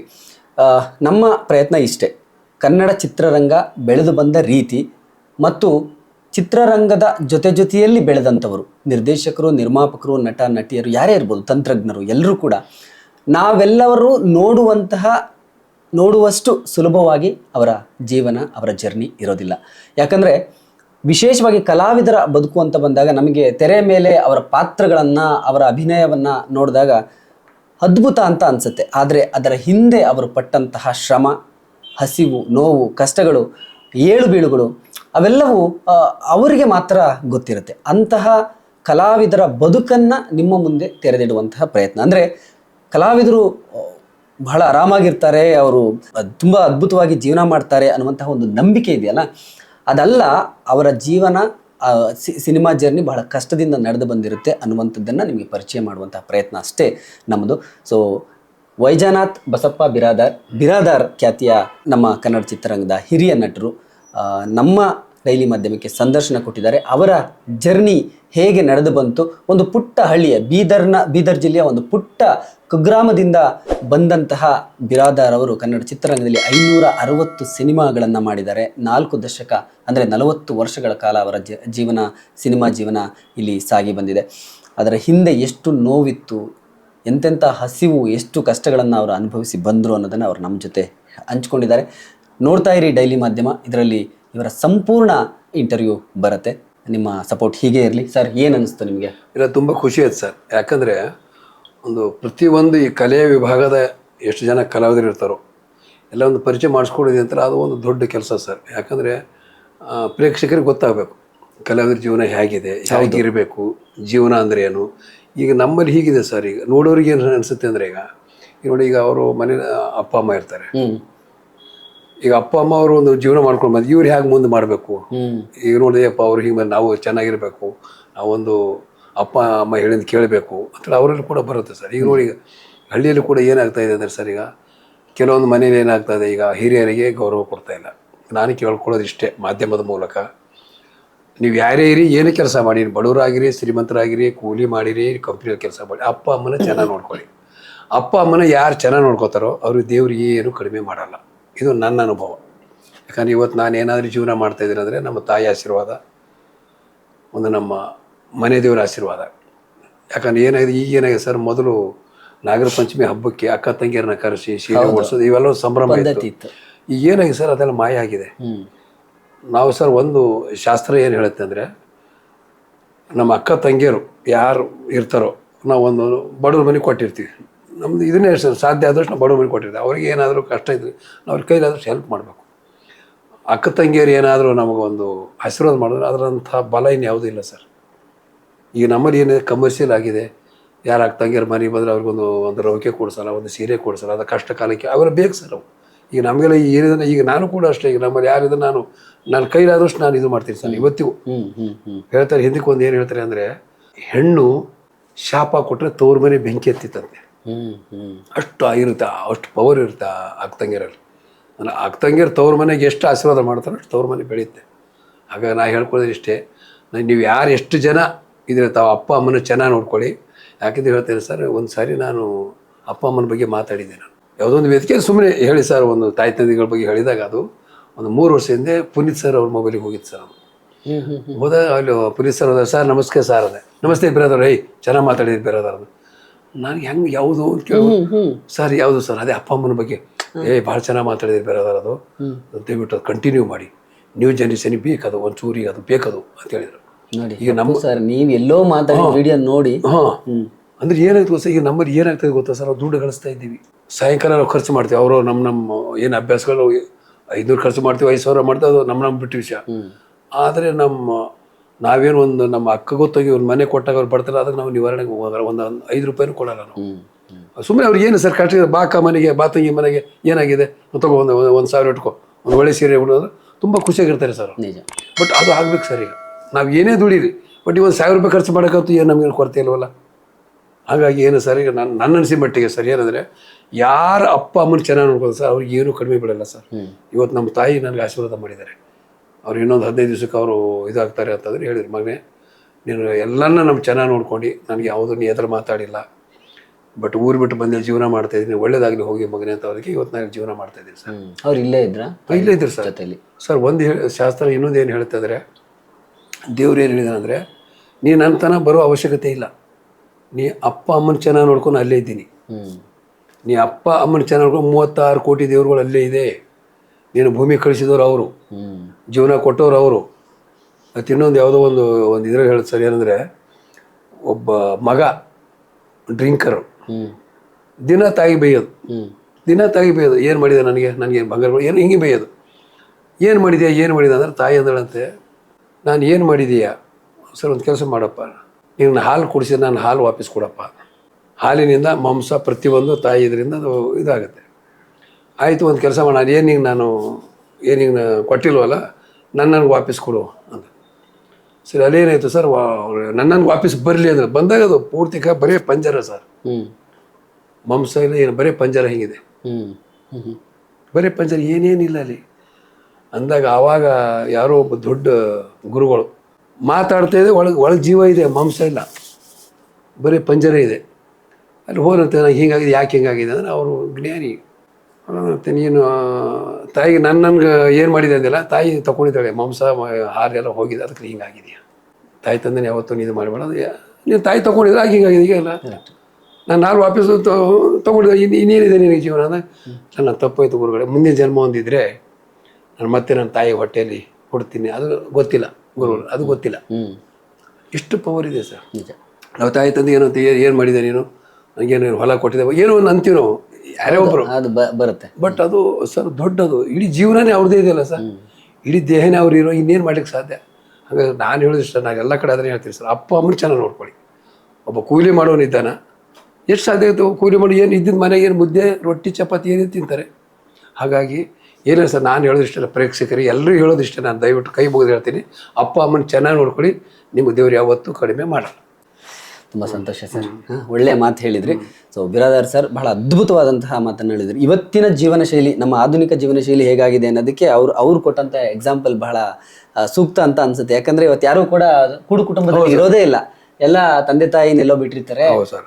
ಇವತ್ತು ಬರೀ ಗಂಡ ಹೆಂಡತಿ ಇರಬೇಕು, ಆ ಥರದ್ದು ತುಂಬಾ ಎಲ್ಲ ಇಂಡಿಪೆಂಡೆಂಟ್ ಅನ್ನುವಂತಹ ಜೀವನ ಶೈಲಿಗೆ ಬಂದಿದ್ದಾರೆ. ಬಹುಶಃ ಬಹಳ ಅದ್ಭುತವಾದಂಥ ಮುತ್ತಿನಂಥ ಮಾತನ್ನು ಹೇಳಿದರು. ಎಲ್ರಿಗೂ ಕೂಡ ನಮಸ್ಕಾರಗಳು. ಈ ನಮ್ಮ ಡೈಲಿ ಮಾಧ್ಯಮ, ನಮ್ಮ ಸ್ನೇಹಿತ, ಸುಮಾರು ವರ್ಷದ ಗೆಳೆಯ, ಅಜಾತಶತ್ರು, ಸದಾ ನಗುಮುಖದ ವ್ಯಕ್ತಿತ್ವ, ಏನಾದರೂ ಹೊಸದಾಗಿ ಸಮಾಜಕ್ಕೆ ಕೊಡಬೇಕು, ಪತ್ರಿಕೋದ್ಯಮದಲ್ಲಿ ತನ್ನ ಹೆಸರನ್ನು ಚಿರಾಯು ಮಾಡಬೇಕು ಅಂತ ಆಸೆ ಪಡುವಂಥ, ತುಡಿತಾ ಇರುವಂಥ ಉತ್ಸಾಹಿ ಯುವಕ ನನ್ನ ಗೆಳೆಯ ಅಶೋಕ್ ಅವರ ಕನಸಿನ ಕೂಸಿದು ಡೈಲಿ ಮಾಧ್ಯಮ.